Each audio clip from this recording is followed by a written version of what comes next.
ನನ್ನನ್ನು ಕೇಳ್ತಾ ಇರೋ ದೇವಜನರೇ, ನಿಮ್ಮೆಲ್ಲರಿಗೂ ನನ್ನ ಪ್ರೀತಿಯ ವಂದನೆ. ನಾವು ನಮ್ಮ ತರಗತಿಯಲ್ಲಿ ನಿಮ್ಮನ್ನು ಸ್ವಾಗತ ಮಾಡ್ತಾ ಇದ್ದೀವಿ.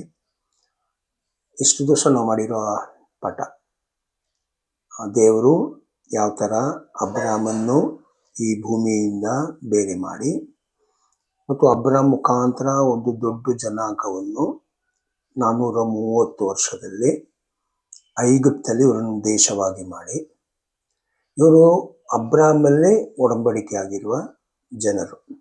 ಹಾಗಾದರೆ ಏನು? ಅಬ್ರಾಮಲ್ಲಿ ಹುಟ್ಟಿರೋರು 8ನೇ ದಿನ ಸುನ್ನತಿ ಮಾಡಬೇಕು. ಸೊ 8ನೇ ದಿನ ಸುನ್ನತಿ ಆಗಿರೋರು ಅಬ್ರಾಮ ಒಡಂಬಡಿಕೆಯಲ್ಲಿ ಭಾಗವಹಿಸಿದವರು. ಅವರು ಅದರಲ್ಲಿ ಹುಟ್ಟುವಾಗ ಅದಕ್ಕೆ ಭಾಗವಹಿಸಿಗಳವರು. ಈಗ ಈ ಜನರು ಐಗುಪ್ತನ್ನು ಬಿಟ್ಟು ದೇವರವರನ್ನು ಕಾನಾನಿಗೆ ಕರ್ಕೊಂಡು ಹೋಗುವಾಗ ದೇವರಿಗೊಂದು ಉದ್ದೇಶ ಇದೆ. ಆ ಉದ್ದೇಶ ಏನಂದರೆ, ದೇವರು ಅಬ್ರಾಮ್ ಅಲ್ಲಿ ಇರೋ ಜನರ ಹತ್ರ, ಆಲ್ರೆಡಿ ಒಡಂಬಡಿಕೆಯಲ್ಲಿ ಇರೋ ಜನರ ಹತ್ರ ಮೋಶೆ ಮುಖಾಂತರ ಬೇರೆ ಒಂದು ಒಡಂಬಡಿಕೆ ಮಾಡ್ಕೊಳ್ತಾ ಇದ್ದಾರೆ. ಅದು ರಕ್ತದ ಮುಖಾಂತರ ಬಂದಿರುವ ಒಂದು ಒಡಂಬಡಿಕೆ.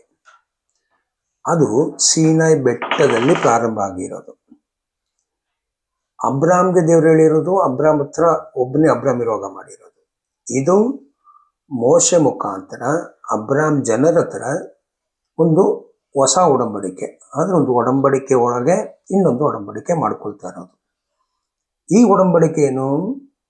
ಇದು ಬಂದು ಅಬ್ರಾಮ ಜನರು ಮೋಶೆ ಕೊಡುವ ಧರ್ಮಶಾಸ್ತ್ರವನ್ನು ಕೇಳಿ ಅದಕ್ಕೆ ವಿಧೇಯರಾಗಿ ನಡೆದರೆ ಅವ್ರಿಗೆ ಅದಕ್ಕೊಂದು ಆಶೀರ್ವಾದ ಇತ್ತು ನಡೆಯೋರಿಗೆ.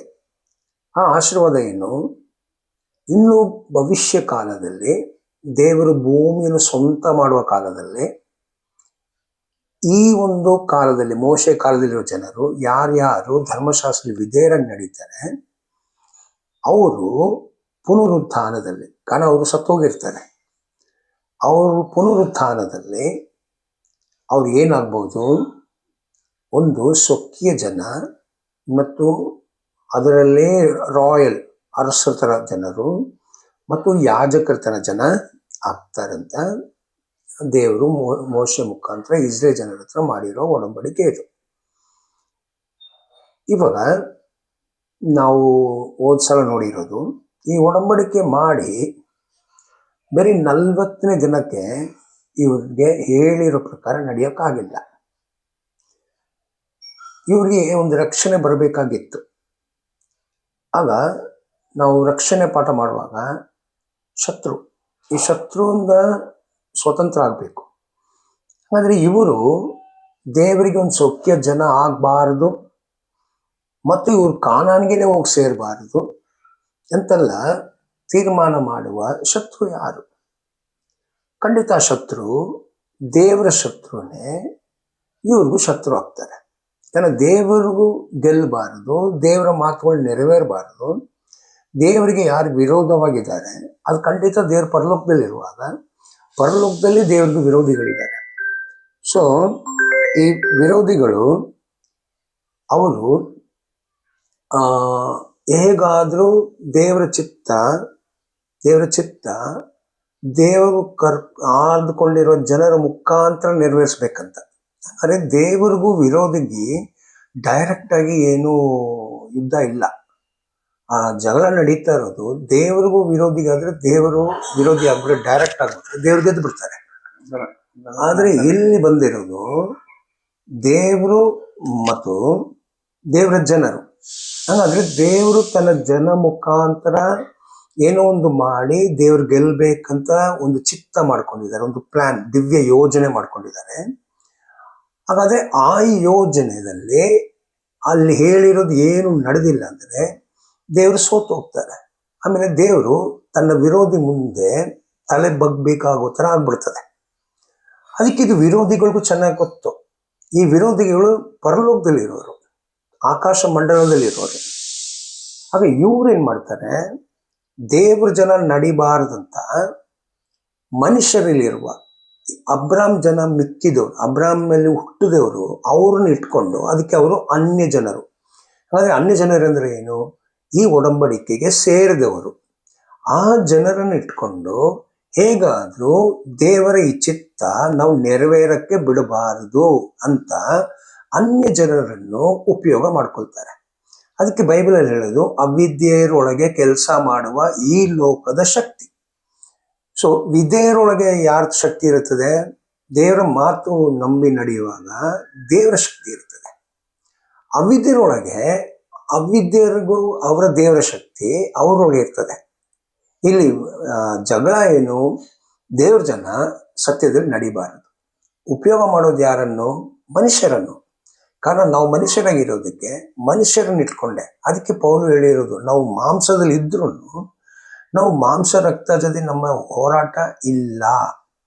ಇದು ಹೊಸ ಒಡಂಬಡಿಕೆಯಲ್ಲಿ ಮಾತ್ರ ಅಲ್ಲ, ಇದು ಹಳೆ ಒಡಂಬಡಿಕೆಯಲ್ಲಿ ಇತ್ತು. ಇದು ಆದಾಮ್ ಕಾಲದಿಂದ ಪ್ರಾರಂಭ ಆಗಿರೋದು. ಅದಕ್ಕೆ ನಾವು ಆಮೇಲೆ ಬರ್ತೀವಿ.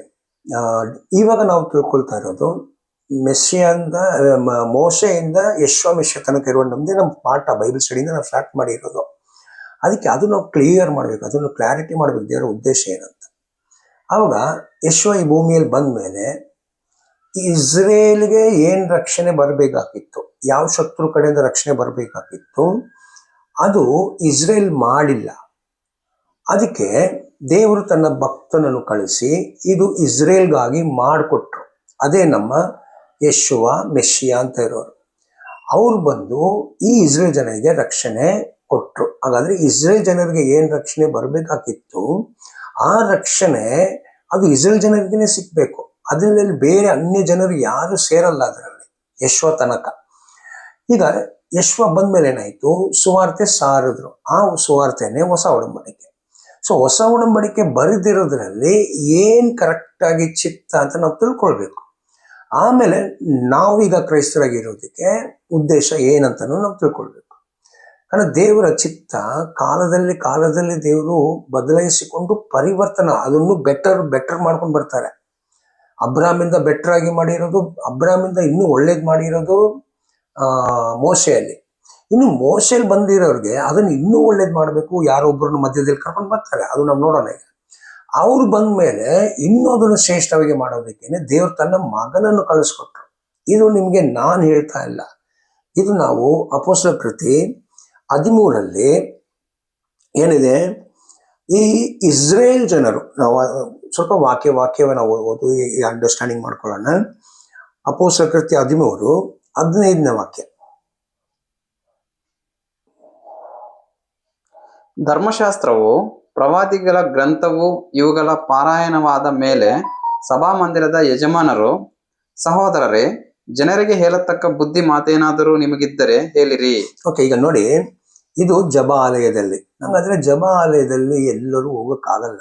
ಜಪ ಆಲಯ ಬಂದು ಅದು ಅಬ್ರಾಮ ಜನರಿಗೆ ಯಶ್ವ ಕಾಲದಲ್ಲಿ ಮಾಡಿರೋ ಒಂದು ವ್ಯವಸ್ಥೆ. ಅದು ಇವಾಗ ಹಿಂಗೆ ಕ್ರೈಸ್ತರು ಚರ್ಚ್ ಮಾಡ್ಕೊಂಡಿದ್ದೀವಿ, ಆ ಕಾಲದಲ್ಲಿ ಯಹೂದರು ಮಾಡ್ಕೊಂಡಿರೋ ಒಂದು ಸಭೆ ಅದು. ಕಾರಣ ಯೆರೂಸಲೇಮಲ್ಲಿ ದೇವಾಲಯ ಇದೆ. ಈ ದೇವಾಲಯ ಬಂದು ಬಲಿ ಕೊಡೋಕ್ಕಾಗಲ್ಲ. ಇದು ಬಂದು ಬರೀ ಧರ್ಮಶಾಸ್ತ್ರ ಓದೋದು, ಅದನ್ನು ತಿಳ್ಕೊಳ್ಳೋದು, ಇದಕ್ಕೆ ಮಾತ್ರ ಸ್ಟಡಿ ಗೆ ಮಾತ್ರ ಇಟ್ಟಿರೋದು. ಅಲ್ಲಿ ಪ್ರವಾದಿಗಳು ಬರ್ತಾ ಇದ್ರು, ಆ ಕಾಲದಲ್ಲಿ ಇರೋ ಪ್ರವಾದಿಗಳು. ಹಾಗಾದ್ರೆ ಅವ್ರ ವಾಕ್ಯಗಳು ಕೊಡುವರು. ಅವ್ರು ಬಂದಲ್ಲಿ ವಾಕ್ಯ ಎಲ್ಲ ಓದ್ಬಿಟ್ಟಿದ್ದಾರೆ. ಆವತ್ತು ಒಂದು ಸಿಸ್ಟಮ್, ಅವರು ಏನೇನು ವಾಕ್ಯ ಅವತ್ತು ಓದಬೇಕು ಅದೆಲ್ಲ ಹೋಗಿ ಓದಿದ್ಮೇಲೆ ಇನ್ನೊಂದು ಸ್ವಲ್ಪ ಸಮಯ ಇರ್ತದೆ. ಆ ಸಮಯದಲ್ಲಿ ಇನ್ನು ಹೆಚ್ಚಿನ ಏನಾದರೂ ತಿಳುವಳಿಕೆ, ಇನ್ನು ಹೆಚ್ಚಿನ ಮಾಹಿತಿ ಏನಾದರೂ ದೇವ್ರ ಜನರಿಗೆ ಇದೆಯಾ ಅಂತ ಅಲ್ಲಿರುವ ದೊಡ್ಡವರು, ಸಭೆಯನ್ನು ನಡೆಸುವ ಆ ಸಿನಗೋಗ್, ಆ ಜಬಾಲಯ ನಡೆಸುವ ದೊಡ್ಡವರು ಕೂತಿರೋ ಜನರಲ್ಲಿ ಕೇಳ್ತಾ ಇದ್ದಾರೆ, ನಿಮ್ಮಲ್ಲಿ ಯಾರಾದರೂ ಇನ್ನೂ ಸ್ವಲ್ಪ ಹೆಚ್ಚಾಗಿ ಏನಾದರೂ ಹೇಳೋಕ್ಕಾಗತ್ತಾ, ಏನಾದರೂ ಹೊಸ ವಿಷಯ ಇದೆಯಾ ನೀವು ತಿಳ್ಕೊಂಡಿರೋದಂತ ಕೇಳುವಾಗ ಅಲ್ಲಿಂದ ಪೌಲ್ ಎದ್ದುಬಿಟ್ರು. ನೋಡಿ, ಅಲ್ಲಿಂದ ಪೌಲ್ ಎದ್ದುತ್ತಾರೆ. ಆಗ ಪೌಲನು ಎದ್ದು ಕೈಸನ್ನೆ ಮಾಡಿ ಹೇಳಿದ್ದೇನೆಂದರೆ, ಇಸ್ರೇಲ್ ಜನರೇ ಇರಿ. ಹಾಗೆ ಯಾರಿಗೆ ಫಸ್ಟ್ ಅವ್ರು ಅಡ್ರೆಸ್ ಮಾಡ್ತಾ ಇರೋದು, ಯಾರಿಗೆ ಅವ್ರು ಬರೀತಾ ಇರೋದು, ಯಾರಿಗೆ ಹೇಳ್ತಾ ಇರೋದು, ಅವ್ರು ಯಾಕೆ ಇಸ್ರೇಲ್ ಅಂತ ಹೇಳಿದ್ರು? ಕಾರಣ ಅಲ್ಲಿ ಪೂರ್ತಿ ಇರೋರು ತುಂಬಾ ಜನ ಇಸ್ರೇಲ್ ಜನರು. ಹಾಗಾದ್ರೆ ಯಾರು? ಅಬ್ರಾಮಲ್ಲಿ ಬಂದಿರೋ ಜನರು, ಅವರು ಅಬ್ರಾಮಲ್ಲಿ ಹುಟ್ಟಿರೋ ಜನರು. ಅವರಿಗೆ ಧರ್ಮಶಾಸ್ತ್ರ ಏನಂತ ಗೊತ್ತು, ಅವ್ರಿಗೆ ಯೆಹೋವ ದೇವರು ಯಾರಂತ ಗೊತ್ತು. ಅವರು ಅಲ್ಲಿ ದೇವರ ಚಿತ್ತದ ಪ್ರಕಾರ, ಆ ಯೋಜನೆ ಪ್ರಕಾರ ಅದನ್ನು ನಂಬ್ಕೊಂಡು ಬಂದು ಕೂತಿರೋ ಜನ. ಅವ್ರು ಇನ್ನೂ ತಿಳ್ಕೊಳ್ಬೇಕು, ಇನ್ನೂ ಕಲಿಬೇಕಂತ ಕೂತಿರೋರು. ಆಮೇಲೆ ನೆಕ್ಸ್ಟ್ ಹೇಳ್ತಾ ಇರೋದು ನೋಡಿ, ಯಾರನ್ನು? ಮತ್ತು ಯಹೂದ್ಯ ಮತಾವಲಂಬಿಗಳೇ ಕೇಳಿರಿ. ನೋಡಿ, ಬಂದಿಲ್ಲ ಅದು ಕರೆಕ್ಟಾಗಿ ನೋಡಿ. ಮೆನ್ ಆಫ್ ಇಸ್ರೇಲ್ ಅಂಡ್ ಈ ಫಿಯರ್ ಗಾಡ್. ಅದೇನಂತ ಬಂದಿದ್ದಾರು? ಮತಾವಲಂಬಿಗಳೇ. ದೇವರನ್ನು ಭಯದಲ್ಲಿ. ಹಂಗಾದ್ರೆ ಇಸ್ರೇಲ್ ಒಳಗೆ ಎಲ್ಲರೂ ಹೆದರ್ಬೇಕಂತಿಲ್ಲ, ಬಟ್ ಇಸ್ರೇಲ್ ಒಳಗೆ ತುಂಬಾ ಹೆದರಿಕೆ ಇರೋದು ಯಾರಿಗೆ? ಅವ್ರನ್ನ ನಡೆಸೋರಿಗೆ, ಅವ್ರಿಗೆ ಸತ್ಯವನ್ನು ಹೇಳ್ಕೊಡೋರಿಗೆ. ಇವಾಗ್ಲೂ ಕ್ರೈಸ್ತರು ಎಲ್ಲರಿಗೂ ಒಂದೇ ತರ ಭಯ ಇರಲ್ಲ, ಆದ್ರೆ ಆ ಚರ್ಚ್ ನಡೆಸೋ ಪಾಸ್ಟರ್ಗೆ ಇರೋ ಭಕ್ತಿ ಆ ಸಭೆಯಲ್ಲಿರೋ ಎಲ್ಲರಿಗೂ ಇರಲ್ಲ. ಅದು ಆಟೋಮೆಟಿಕ್, ಕಾಮನ್. ಅದು ಒಂದು ಸಭೆ ನಡೆಸುವ ಪಾಸ್ಟರ್ಗೆ ಏನ್ ದೇವ್ರ ಮೇಲೆ ಭಕ್ತಿ ಇರ್ತದೋ, ಸಭೆಯಲ್ಲಿರೋ ಎಲ್ಲಾ ವಿಶ್ವಾಸಿಗಳಿಗೂ ಸಮವಾಗಿರ್ಬೇಕಂತಿಲ್ಲ. 100 ಜನ ಇದ್ರೆ 100 ಜನಗೂ ಪಾಸ್ಟರ್ ತರ ಭಕ್ತಿ ಇರ್ಬೇಕಂತ ಏನಿಲ್ಲ. ಆದ್ರೆ ಅವರೆಲ್ಲ ಯಾರು? ಯೇಸುವನ್ನು ನಂಬಿರುವ ಕ್ರೈಸ್ತರು. ಸೊ ಹಂಗಂದ್ರೆ ಹೆಂಗ್ ಅಡ್ರೆಸ್ಬೇಕು? ಈ ಸಭೆಯಲ್ಲಿ ಕೂಡಿರುವ ಎಲ್ಲ ಕ್ರೈಸ್ತರುಗಳು ಮತ್ತು ನಿಮ್ಮಲ್ಲಿ ದೇವರನ್ನು ಇನ್ನೂ ಹೆದರುವವರು, ಇನ್ನೂ ವಿಧೇಯರಾಗಬೇಕಂತ ಇಷ್ಟಪಡುವರು, ಇನ್ನೂ ಪ್ರೀತಿ ಮಾಡೋ ಜನರೇ, ಗಮನದಿಂದ ಕೇಳಿ. ಇದೇ ಮತ್ತೆ ನಾವು ಹೇಳ್ತಾ ಇದೀವಿ. ನಮ್ಮನ್ನು ಕೇಳುವರು ಎಲ್ಲರೂ ಕ್ರೈಸ್ತರು. ಬಟ್ ಈ ಕ್ರೈಸ್ತರಲ್ಲಿ ಕೇಳುವ ಎಲ್ಲರಿಗೂ ಒಂದೇ ತರ ಪ್ರೀತಿ ಇರಬೇಕು ದೇವ್ರ ಮೇಲೆ ಅಂತ ಇಲ್ಲ. ಸೊ ಪ್ರೀತಿ ಜಾಸ್ತಿ ಇರೋರು, ದೇವ್ರ ಮೇಲೆ ಇನ್ನೂ ಹೆಚ್ಚಾಗಿ ನಾವು ಪ್ರೀತಿ ಮಾಡ್ಬೇಕಂತ ಇರೋರು, ನಾವು ಹೇಳೋ ಈ ಮಾತನ್ನು ಕೇಳಿರಿ, ಬೈಬಲ್ ಏನ್ ಹೇಳ್ತಾ ಇದೆ ಅಂತ. ನೆಕ್ಸ್ಟ್ ಏನಂತ ಹೇಳಿದ್ರು? ನಮ್ಮ ಇಸ್ರಾಯೇಲ್ ಜನರ ದೇವರು ನಮ್ಮ ಪಿತೃಗಳನ್ನು ಆರಿಸಿಕೊಂಡು ನಮ್ಮ ಜನರು ಐಗುಪ್ತ ದೇಶದಲ್ಲಿ ಪ್ರವಾಸವಾಗಿದ್ದಾಗ. ಇದೇ ನಾನು ಫಸ್ಟ್ ಹೇಳಿದೆ ನಿಮ್ಗೆ. ದೇವರು ಅಬ್ರಾಹ್ಮನ್ ಕರೆದು, ಯಾಕೋಬು, ಈಸಾಕನ್ನೆಲ್ಲ ಕರೆದು ಇವರನ್ನು ಐಗುಪ್ತಕ್ಕೆ ಕರ್ಕೊಂಡು ಹೋಗಿರೋದು ಒಂದು ಉದ್ದೇಶ ಇದೆ. ಆ ಪಾಠ ನಾವಿನ್ನೂ ಮಾಡಿಲ್ಲ. ಅಲ್ಲಿ ಏನ್ ರಕ್ಷಣೆ ಬರಬೇಕಾಗಿತ್ತು ನಾವಿನ್ನೂ ಮಾಡಿಲ್ಲ. ಸೊ ಆ ರಕ್ಷಣೆಗೆ ಅದೊಂದು ರಕ್ಷಣೆ ಬೇರೆ ಇದೆ. ಅದು ನಾವು ಇನ್ನೂ ಈ ತರಗತಿ ಆಗಿದ್ಮೇಲೆ ಇದ್ರ ಜೊತೆಲಿ ನಾವು ಹೇಳ್ತೀವಿ. ಅದು ಕಾರಣ ಅದು ಹೇಳಿಲ್ಲ ಅಂದ್ರೆ ನಮ್ಗೆ ಯಾವುದು ಸರಿಗೆ ಅರ್ಥ ಆಗಲ್ಲ. ಫೌಂಡೇಶನ್ ಅದು. ಈಗ ಅದೊಂದು 430 ವರ್ಷ ಆಯ್ತು ಅಬ್ರಾಹ್ಮನ್ ಕರೆದಿ.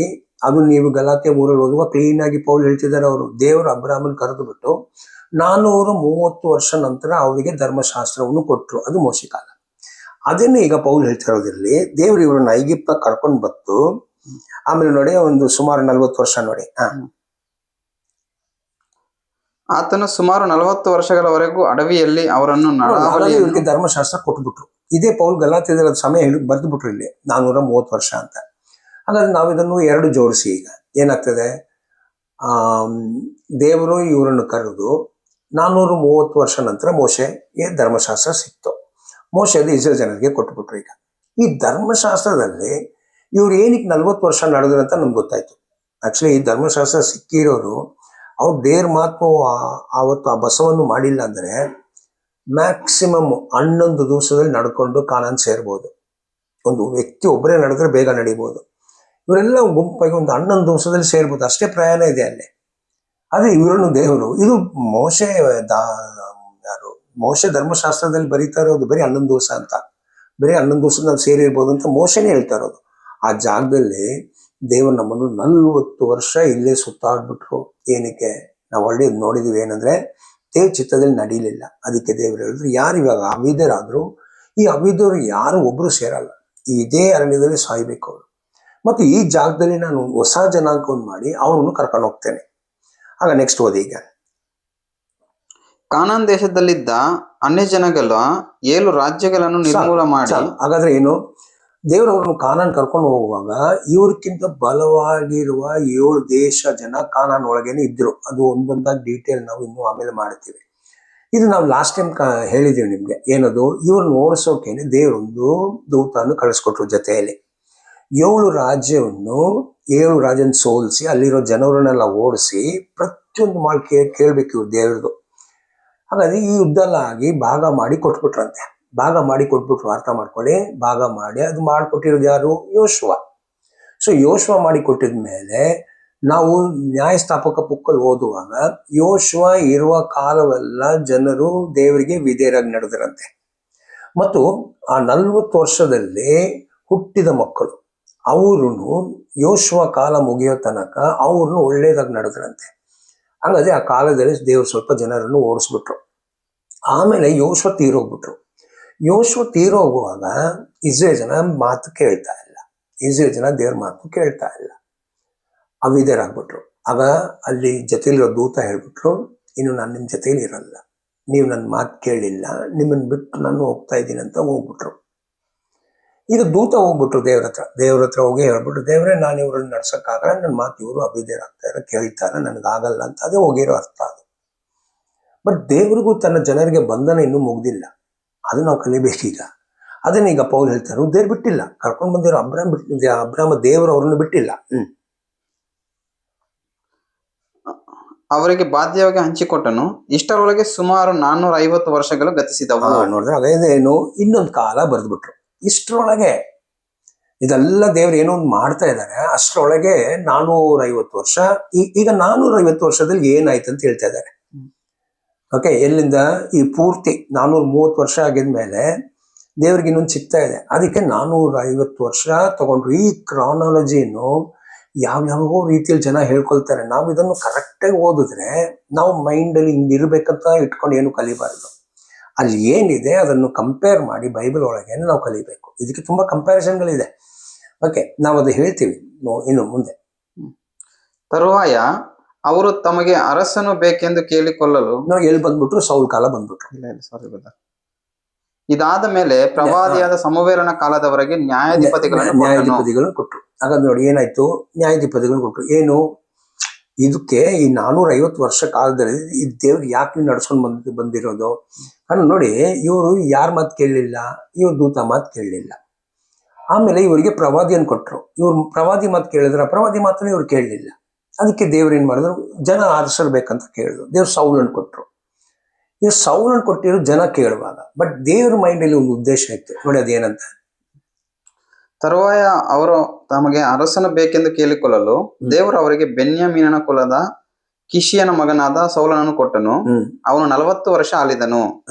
ಆಮೇಲೆ ದೇವರು ಅವನನ್ನು ತೆಗೆದುಹಾಕಿ ದಾವಿದನನ್ನು ಅವರ ಮೇಲೆ ಅರಸನನ್ನಾಗಿ ಮಾಡಿ, ಇಷಿಯನ ಮಗನಾದ ದಾವಿದನು ನನಗೆ ಸಿಕ್ಕಿದನು, ಅವನು ನನಗೆ ಒಪ್ಪುವ ಮನುಷ್ಯನು.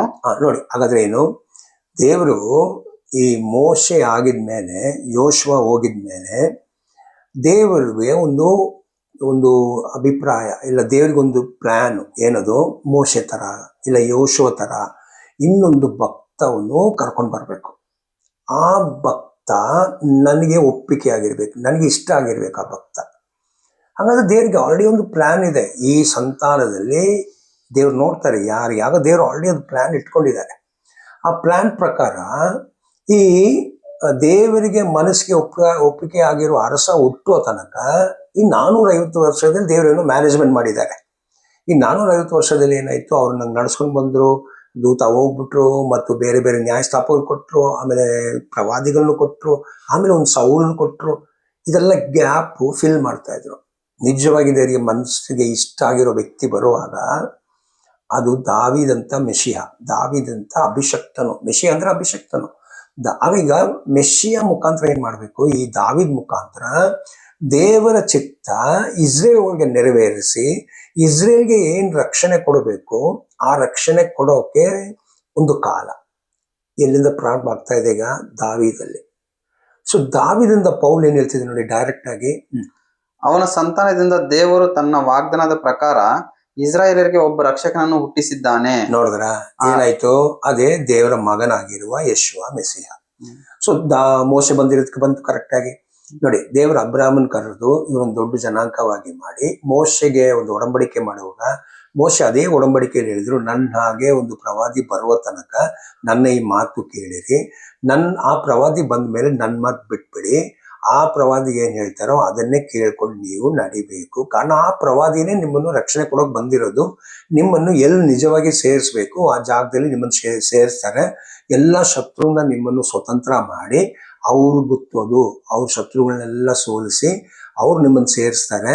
ನಾನು ನಿಮ್ಮನ್ನು ಕಾನಾನ್ಗೆ ಸೇರಿಸಿದ್ದೀನಿ ಮೋಶೆ ಹೇಳೋದು. ಅವ್ರು ನಿಮ್ಮನ್ನು ಯಾವ ನಿಜವಾಗಿರೋ ಕಾನಾನು, ಅದಕ್ಕೆ ಬೈಬಲ್ ಪರಮ ಕಾನಾನ್ ಅಂತ, ಪರಲೋಕದಲ್ಲಿರೋ ಕಾನಾನ್ ಅಂತ ಹೇಳೋದು. ಆ ಕಾನಾನ್ ನಿಮ್ಮನ್ನು ಸೇರ್ಸೋಕೆ ಅವ್ರು ಬರ್ತಾರೆ, ಅವ್ರ ಮಾತು ಕೇಳಿರಿ, ಅವ್ರು ನಿಮ್ಮನ್ನು ನಡೆಸ್ತಾರಂತ. ಈಗ ಮೋಶೆ ಬಂದು ಹೇಳಿರೋ ಪ್ರವಾದಿ ಬಂದು ಬಿಟ್ಟು ತೀರೋಗ್ಬಿಟ್ರು, ಅವ್ರು ಪುನರುದ್ಧಾನ ಆಗಿ ಅವ್ರ ಸುವಾರ್ತೆ ಎಲ್ಲ ತಿರ್ಗಾ ಜನರಿಗೆ ಹೇಳಿ ಸೇರಿಸಿ 40 ದಿನ ಆಗಿದ್ಮೇಲೆ ವಾಪಸ್ ಹೋಗ್ಬಿಟ್ರು. ಅವ್ರ ಸೇವೆಯನ್ನು ತನ್ನ ಶಿಷ್ಯರು ಮಾಡ್ಕೊಂಡು ಬಂದ್ರು. ಅದರಲ್ಲಿ ಕೊನೆಗೆ ಒಂದು ಯಶೋ ಜೊತೆ ನಡೀಲಿಲ್ಲ ಇವ್ರನ್ನ ಕರೆದ್ಬಿಟ್ಟು ಹೇಳಿದ್ರು, ನೀನು ಭೂಮಿ ಎಲ್ಲ ಹೋಗಿ ಸುವಾರ್ತೆ ಸಾರ್ಬೇಕಂತ. ಈಗ ನಮ್ಗೆ ಇದರಲ್ಲಿ ಅರ್ಥ ಆಗ್ತದೆ ಇವ್ರು ಎಲ್ಲಿ ಹೋಗ್ತಾ ಇದ್ರು. ಕಾರಣ ಯಶ್ವ ಬಂದಿರೋದು ಲೋಕದಲ್ಲಿರೋ ಜನರಿಗೆ ರಕ್ಷಣೆ ಕೊಡೋಕೆಲ್ಲ ಪ್ರಥಮ ಉದ್ದೇಶದಲ್ಲಿ ಬಂದಿರೋದು. ಅವ್ರ ಪ್ರಥಮ ಉದ್ದೇಶ ಆಲ್ರೆಡಿ ಅಬ್ರಾಮ್ಗೆ ಒಂದು ರಕ್ಷಣೆ ಬರಬೇಕು, ಮೋಶೆ ಜನರಿಗೆ ಒಂದು ರಕ್ಷಣೆ ಬರಬೇಕು, ಇಸ್ರೇಲ್ ಜನರಿಗೆ ಒಂದು ರಕ್ಷಣೆ ಬರಬೇಕು. ಆ ರಕ್ಷಣೆ ಕೊಡಬೇಕಂತ ಅದಕ್ಕೆ ಯಶ್ವನ್ ಹೇಳಿದ್ರು, ನಾನು ಅಬ್ರಾಮ್ ಮನೆಗೆ ಬಂದಿದ್ದೀನಿ, ಅಬ್ರಾಮ್ ಮನೆಯಲ್ಲಿ ತಪ್ಪು ಹೋಗಿರೋನು ಸೇರ್ಸೋಕೆ ಬಂದಿದ್ದೀನಿ. ನೋಡಿ ಎಷ್ಟು ಕನೆಕ್ಟ್ ಆಗ್ತದೆ ಎಲ್ಲ. ಅದೇ ತರ ಪೌಲು ಬಂದು ಇಸ್ರೇಲ್ ಜನರ ಹತ್ರ ಹೇಳ್ತಾ ಇದ್ದಾರೆ, ಇಸ್ರೇಲ್ ಜನರಿಗೆ ಕೇಳಿ, ನಾನು ನಿಮ್ಗೆ ಒಂದು ಹೊಸ ವಿಷಯ ಹೇಳ್ತೀನಿ, ನೀವು ಇನ್ನೂ ಕೇಳಲಿಲ್ಲ ನೋಡಿ. ಹಾಗಾದ್ರೆ ಇವ್ರು ಯಾರು ಇನ್ನೂ ಕ್ರೈಸ್ತ ಮತ ಸ್ವೀಕಾರ ಮಾಡಿಲ್ಲ. ಅವ್ರು ಯಶೋನೇನು ಸ್ವೀಕಾರ ಮಾಡಿಲ್ಲ. ಅವ್ರು ಮೋಶೆಯಲ್ಲೇ ನಡೀತಾ ಇರುವ ಸಭೆ ಅದು. ಅಲ್ಲಿ ಹೋಗ್ಬಿಟ್ಟು ಕೂತ್ಕೊಂಡು ಇವರು, ಕಾರಣ ಅವ್ರು ಇನ್ನೂ ಮೆಸ್ಸಿಯವರು ಕಾಯ್ತಾ ಇದ್ದಾರೆ. ಹಾಗಾದ್ರೆ ಮೋಶೆ ಹೇಳಿರೋ ಪ್ರಕಾರ ಇನ್ನೂ ಆ ಪ್ರವಾದಿ ಯಾರಂತಲ್ಲ. ಹಾಗೆ ಇದು ಪೌಲ್ಗೆ ಗೊತ್ತಾಗಿ ಪೌಲ್ ಅಲ್ಲಿ ಕೂತ್ಕೊಂಡು, ಆಗ ಇದು ನಮ್ಗೆ ಗೊತ್ತಾಗ್ತದೆ ಪೌಲ್ ಎಲ್ಲಿ ಹೋಗ್ತಾ ಇದ್ರು. ಪೌಲ್ ಉದ್ದೇಶ ಎಲ್ಲ ಕಡೆ ಇದು 13, 15 ಕೊರಿಂತು ಎಲ್ಲ ಕಡೆ ನೀವು ಓದಿ. ಪೌಲ್ ಫಸ್ಟ್ ಉದ್ದೇಶ ಏನ್ ಗೊತ್ತಾ, ಇಸ್ರೇಲ್ ಜನ ಎಲ್ಲಿದ್ದಾರೆ. ಆಗ ಪೌಲ್ ಕಡೆ ಹೋಗುವಾಗ ಅಲ್ಲಿ ಅನ್ಯ ಜನರನ್ನು ಕೇಳ್ತಾ ಇದ್ರು. ಅದಕ್ಕೆ ಅವ್ರನ್ನ ಬೇಡ ಅಂತ ಹೇಳಿಲ್ಲ, ಅವ್ರನ್ನ ಸೇರಿಸಿದ್ರು. ಪ್ರಥಮ ಉದ್ದೇಶ ಯಾವಾಗಲೂ ಪೌಲ್ದು ಅಬ್ರಾಮ್ ಜನರೇ ಇದ್ರು. ಕಾರಣ ಅವರು ಇಷ್ಟು ಬೇರೆ ಅಪೋಸ್ತಲರ ತರ ಅಲ್ಲ, ಅವರೆಲ್ಲ ಸ್ವಲ್ಪ ಜಾಗದಲ್ಲಿ ಮಾತ್ರ ಹೋದ್ರು. ಪೌಲ್ ಜ್ಞಾನ ಜಾಸ್ತಿ ಇತ್ತು. ಪೌಲನ್ನು ಅವ್ರ ಜ್ಞಾನ ಪ್ರಕಾರ, ಅವರ ವೈರಾಗ್ಯ ಪ್ರಕಾರ, ಯಹೂದ ಮತದಲ್ಲಿ ತುಂಬಾ ವೈರಾಗ್ಯ. ಅವರು ಗಮಲಿಯೇಲರ ಹತ್ರ ಕಲ್ತಿರೋರು. ಅವ್ರ ವೈರಾಗ್ಯ ಪ್ರಕಾರ, ಅವ್ರ ನಂಬಿಕೆ ಪ್ರಕಾರ ಜ್ಞಾನ ಇದೆ ಅವ್ರಿಗೆ ಹೇಳ್ಕೊಡೋಕೆ. ಆಗ ಅಷ್ಟೊಂದು ಜ್ಞಾನ ಇದ್ರೆ ಯಾವ ತರ ಪ್ರಶ್ನೆ ಕೇಳಿದ್ರು ಅವ್ರಿಗೆ ಧರ್ಮಶಾಸ್ತ್ರ ಹೇಳಕ್ಕಾಗುತ್ತೆ. ಅದಕ್ಕೆ ಧರ್ಮಶಾಸ್ತ್ರದಲ್ಲಿ ಗೊತ್ತಿಲ್ಲವರಿದ್ರು ಈ 11 ಜನ. ಅವ್ರು ಅಷ್ಟು ಜ್ಞಾನ ಇಲ್ಲ ಅವರು. ಬಟ್ ಪೌಲ್ಗೆ ಇರೋಷ್ಟು ಜ್ಞಾನ ಪೇತ್ರಗಿಲ್ಲ. ಪೌಲ್ಗಿರೋ ಜ್ಞಾನ ಅಷ್ಟು ಯಾವ ಮೀನ್ ಹಿಡಿತಾ ಇದ್ರು ಅವ್ರು ಬರೀ ಜಮಾನದಲ್ಲಿ ಹೋಗಿ ಕೂತ್ಕೊಂಡು ಪ್ರಧಾನಿಗಳು ಹೇಳೋ ಮಾತನ್ನು ಕೇಳ್ಕೊಂಡು ನಂಬಿಕೆಯಲ್ಲಿದ್ರು. ಆದ್ರೆ ಅವರು ನಂಬಿಕೆಯಲ್ಲಿ ನಡೆಸ್ತಾ ಇದ್ರು. ಪೌಲೆಲ್ಲ ಗಮಾಲಿಯೇಲರ ಹತ್ರ ಧರ್ಮಶಾಸ್ತ್ರ ಕೇಳಿ, ಗಮಾಲಿಯೇಲ ಆ ಕಾಲದಲ್ಲಿ ಹೆಡ್, ಸಿನಗೋಗ್ ಹೆಡ್ ಅವರು, ಕೋರ್ಟ್ ಸಣ್ಣ ಹೆಡ್ಡಿಂದ ಹೆಡ್ ಆಗಿದ್ರು. ಅವರೇ ತಲೆ, ಅವ್ರ ಕೆಳಗೆ ಕಲ್ತಿರೋರು ಹೇಗಿರಬೇಕು. ಅದಕ್ಕೆ ದೇವರು ಅಂತ ವ್ಯಕ್ತಿಯನ್ನು ಉಪಯೋಗ ಮಾಡ್ಕೊಂಡಿದ್ರು. ಕಾರಣ ಈ ಅಬ್ರಾಮ್ ಜನ ಏನ್ ಪ್ರಶ್ನೆ ಕೇಳಿದ್ರು ಅದಕ್ಕೆಲ್ಲ ಉತ್ತರ ಕೊಡಬೇಕು. ಅದೆಲ್ಲ ಚೆನ್ನಾಗಿ ಗೊತ್ತಿತ್ತು. ಅದಕ್ಕೆ ಅವ್ರು ನಿಂತ್ಕೊಂಡು ಏನ್ ಮಾಡಿದ್ರು, ಅಲ್ಲಿ ಈ ಪೂರ್ವಿಕದು ಆಗಿರೋ ವಿಷಯ ಹೇಳ್ಬಿಟ್ರು. ಅಲ್ಲಿ ಇದೇ ನಿಮ್ಗೆ ಆಗಿರೋದು. ಅಲ್ಲಿ ನೀವೀಗ ಯಾರನ್ನು ನಂಬಬೇಕು. ಇವಾಗ ನೀವು ಕಾಯ್ತಾ ಇರುವ ಮೋಶೆ ಹೇಳಿರುವ ಮೆಸ್ಸಿಯ ಬೇರೆ ಯಾರು ಅಲ್ಲ, ನಮ್ಮ ಮಧ್ಯದಲ್ಲಿ ನೀವು ಸಾಯಿಸಿರುವ ಅದೇ ಯೆಶುವನೇ. ಅವರು ದೇವ್ರು ಎಬ್ಬರಿಸ್ಬಿಟ್ರು ಅಂತ ಪೇತ್ರ ಶಿಷ್ಯರು ಯಾವ ತರ ಹೇಳಿದ್ರು ಅದನ್ನೇ ನಮ್ಮ ಮೋಶೆನ ಎಲ್ಲ ಜನರಿಗೆ, ಇದು ಪೌಲ್ ಎಲ್ಲ ಜನರಿಗೆ ಹೇಳ್ಕೊಂಡು ಬರ್ತಾ ಇರೋದು. ಹಾಗಾದ್ರೆ ಫಸ್ಟ್ ಏನು, ಅಬ್ರಾಮಿಗೆ ಹೇಳಿರೋ ಮಾತು ದೇವ್ರು ನೆರವೇರಿಸದೆ ಅನ್ಯ ಜನರಿಗೆ ಏನು ಮಾಡಕ್ ಹೋಗಲ್ಲ. ದೇವರು ನೀತಿವಂತರು, ದೇವರು ಪ್ರೀತಿವಂತರು. ಸೊ ನೀತಿಗಾಗಿ ಪ್ರೀತಿನೂ ಬಿಡಲ್ಲ, ಪ್ರೀತಿಗಾಗಿ ನೀತಿನೂ ಬಿಡಲ್ಲ. ನೀತಿ ಪ್ರೀತಿ ಜೊತೆಯಲ್ಲಿರ್ಬೇಕು. ಬರೀ ಪ್ರೀತಿ ಮಾಡಿದ್ರೆ ನೀತಿ ಬಿಟ್ಬಿಟ್ರೆ ಅನ್ಯಾಯ ಆಗ್ಬಿಡ್ತದೆ. ಬರೀ ನೀತಿ ನೋಡಿದ್ರೆ ಪ್ರೀತಿ ಇಲ್ಲ ಅಂದ್ರೆ ತುಂಬಾ ಕಠಿಣವಾದಿ ಆಗ್ಬಿಡ್ತಾರೆ, ಕ್ಷಮಾಪಣೆ ಬರಲ್ಲ. ಹಂಗ ದೇವರು ಎರಡು ತೋರಿಸ್ತಾ ಇರೋದು. ಆಗ ಏನಾಯ್ತು, ನಾವ್ ಇದನ್ನ ನೋಡ್ಬೇಕಾಗಿರೋದು ಏನು, ಇವ್ರು ಹೋಗ್ಬಿಟ್ರು, ಕಳಿಸಿರೋ ದೂತ ಹೋಗ್ಬಿಟ್ರು. ಈ ದೂತ ಹೋಗಿದ್ಮೇಲೆ ಈ ಯೋಶ್ವಾಂದ ಹಿಡಿದು ಸಾಮೂಲ್ ಪ್ರವಾದಿ ತನಕ, ಯೋಶ್ವ ಪ್ರವಾದಿಯಿಂದ ಸಾಮೂಲ್ ಪ್ರವಾದಿ ತನಕ ಹೆಂಗ್ ಇವ್ರನ್ನು ನಡ್ಸ್ಕೊಂಡು ಬಂದ್ರು ದೇವರು. ಯಾಕೆ ಅಂದ್ರೆ ಇವರು ನಡೆಯಬಾರದಂತ ಈ ಶತ್ರುಗಳು ಯಾಕೆ ಇಷ್ಟು ಕಠಿಣವಾಗಿದ್ದಾರೆ. ಹಾಗಾದ್ರೆ ಈ ಶತ್ರುಗಳದ್ದು ಡೀಟೇಲು ನಾವು ಏನ್ ಮಾಡ್ಬೇಕು, ಆಮೇಲೆ ನೋಡ್ಬೇಕು. ಅದಕ್ಕೆ ನಾವು ಈ 430 ವರ್ಷ ಅಬ್ರಾಮಿಂದ ನೋಡ್ತೀವಿ, ಅದು ಅಬ್ರಾಮಿಂದ ಬಂದಿರೋದು. ಈಗ ನಾವು ಏನ್ ಮಾಡೋಣ, ನ್ಯಾಯಸ್ಥಾಪಕದಲ್ಲಿ, ಹಳೆ ಒಡಂಬಡಿಕೆಯಲ್ಲಿ ನ್ಯಾಯಸ್ಥಾಪಕ, ಅಲ್ಲಿ ನಾವು ಇದನ್ನು ಸ್ವಲ್ಪ ಕಂಪೇರ್ ಮಾಡಿ ತಿಳ್ಕೊಳ್ಳೋಣ, ಹೆಂಗ್ ದೇವ್ರು ನಡ್ಸ್ಕೊಂಡು ಬಂದ್ರು ಅಂತ. ಫುಲ್ ಅಲ್ಲ, ಈ 450 ವರ್ಷ ಅಂತ ಹೇಳಿದ್ದಾರೆ ನೋಡಿ ಅದನ್ನು. ಈಗ ನ್ಯಾಯಸ್ಥಾಪಕ 1ನೇ ಅಧ್ಯಾಯ 1ನೇ ವಾಕ್ಯ. ಯೆಹೋಶುವನು ಮರಣ ಹೊಂದಿದ ನಂತರ ಇಸ್ರಾಯೇಲ್ಯರು ಕಾನಾನ್ಯರೊಡನೆ ಯುದ್ಧ ಮಾಡುವುದಕ್ಕೆ ನಮ್ಮಲ್ಲಿ ಮೊದಲು ಯಾರು ಹೋಗಬೇಕು ಎಂದು ಯೆಹೋವನನ್ನು ಕೇಳಲು. ನೋಡಿದ್ರೆ ಹಾಗಾದ್ರೆ ಏನಿದು ನಮ್ಗೆ ಚೆನ್ನಾಗಿ ಗೊತ್ತು ನೋಡಿ. 2:7 ಓದಿ. ಆಗ ಅದೋಜಿ ಬೆಜೆಕನು, ನಾನು ಕೈಕಾಲು 2:7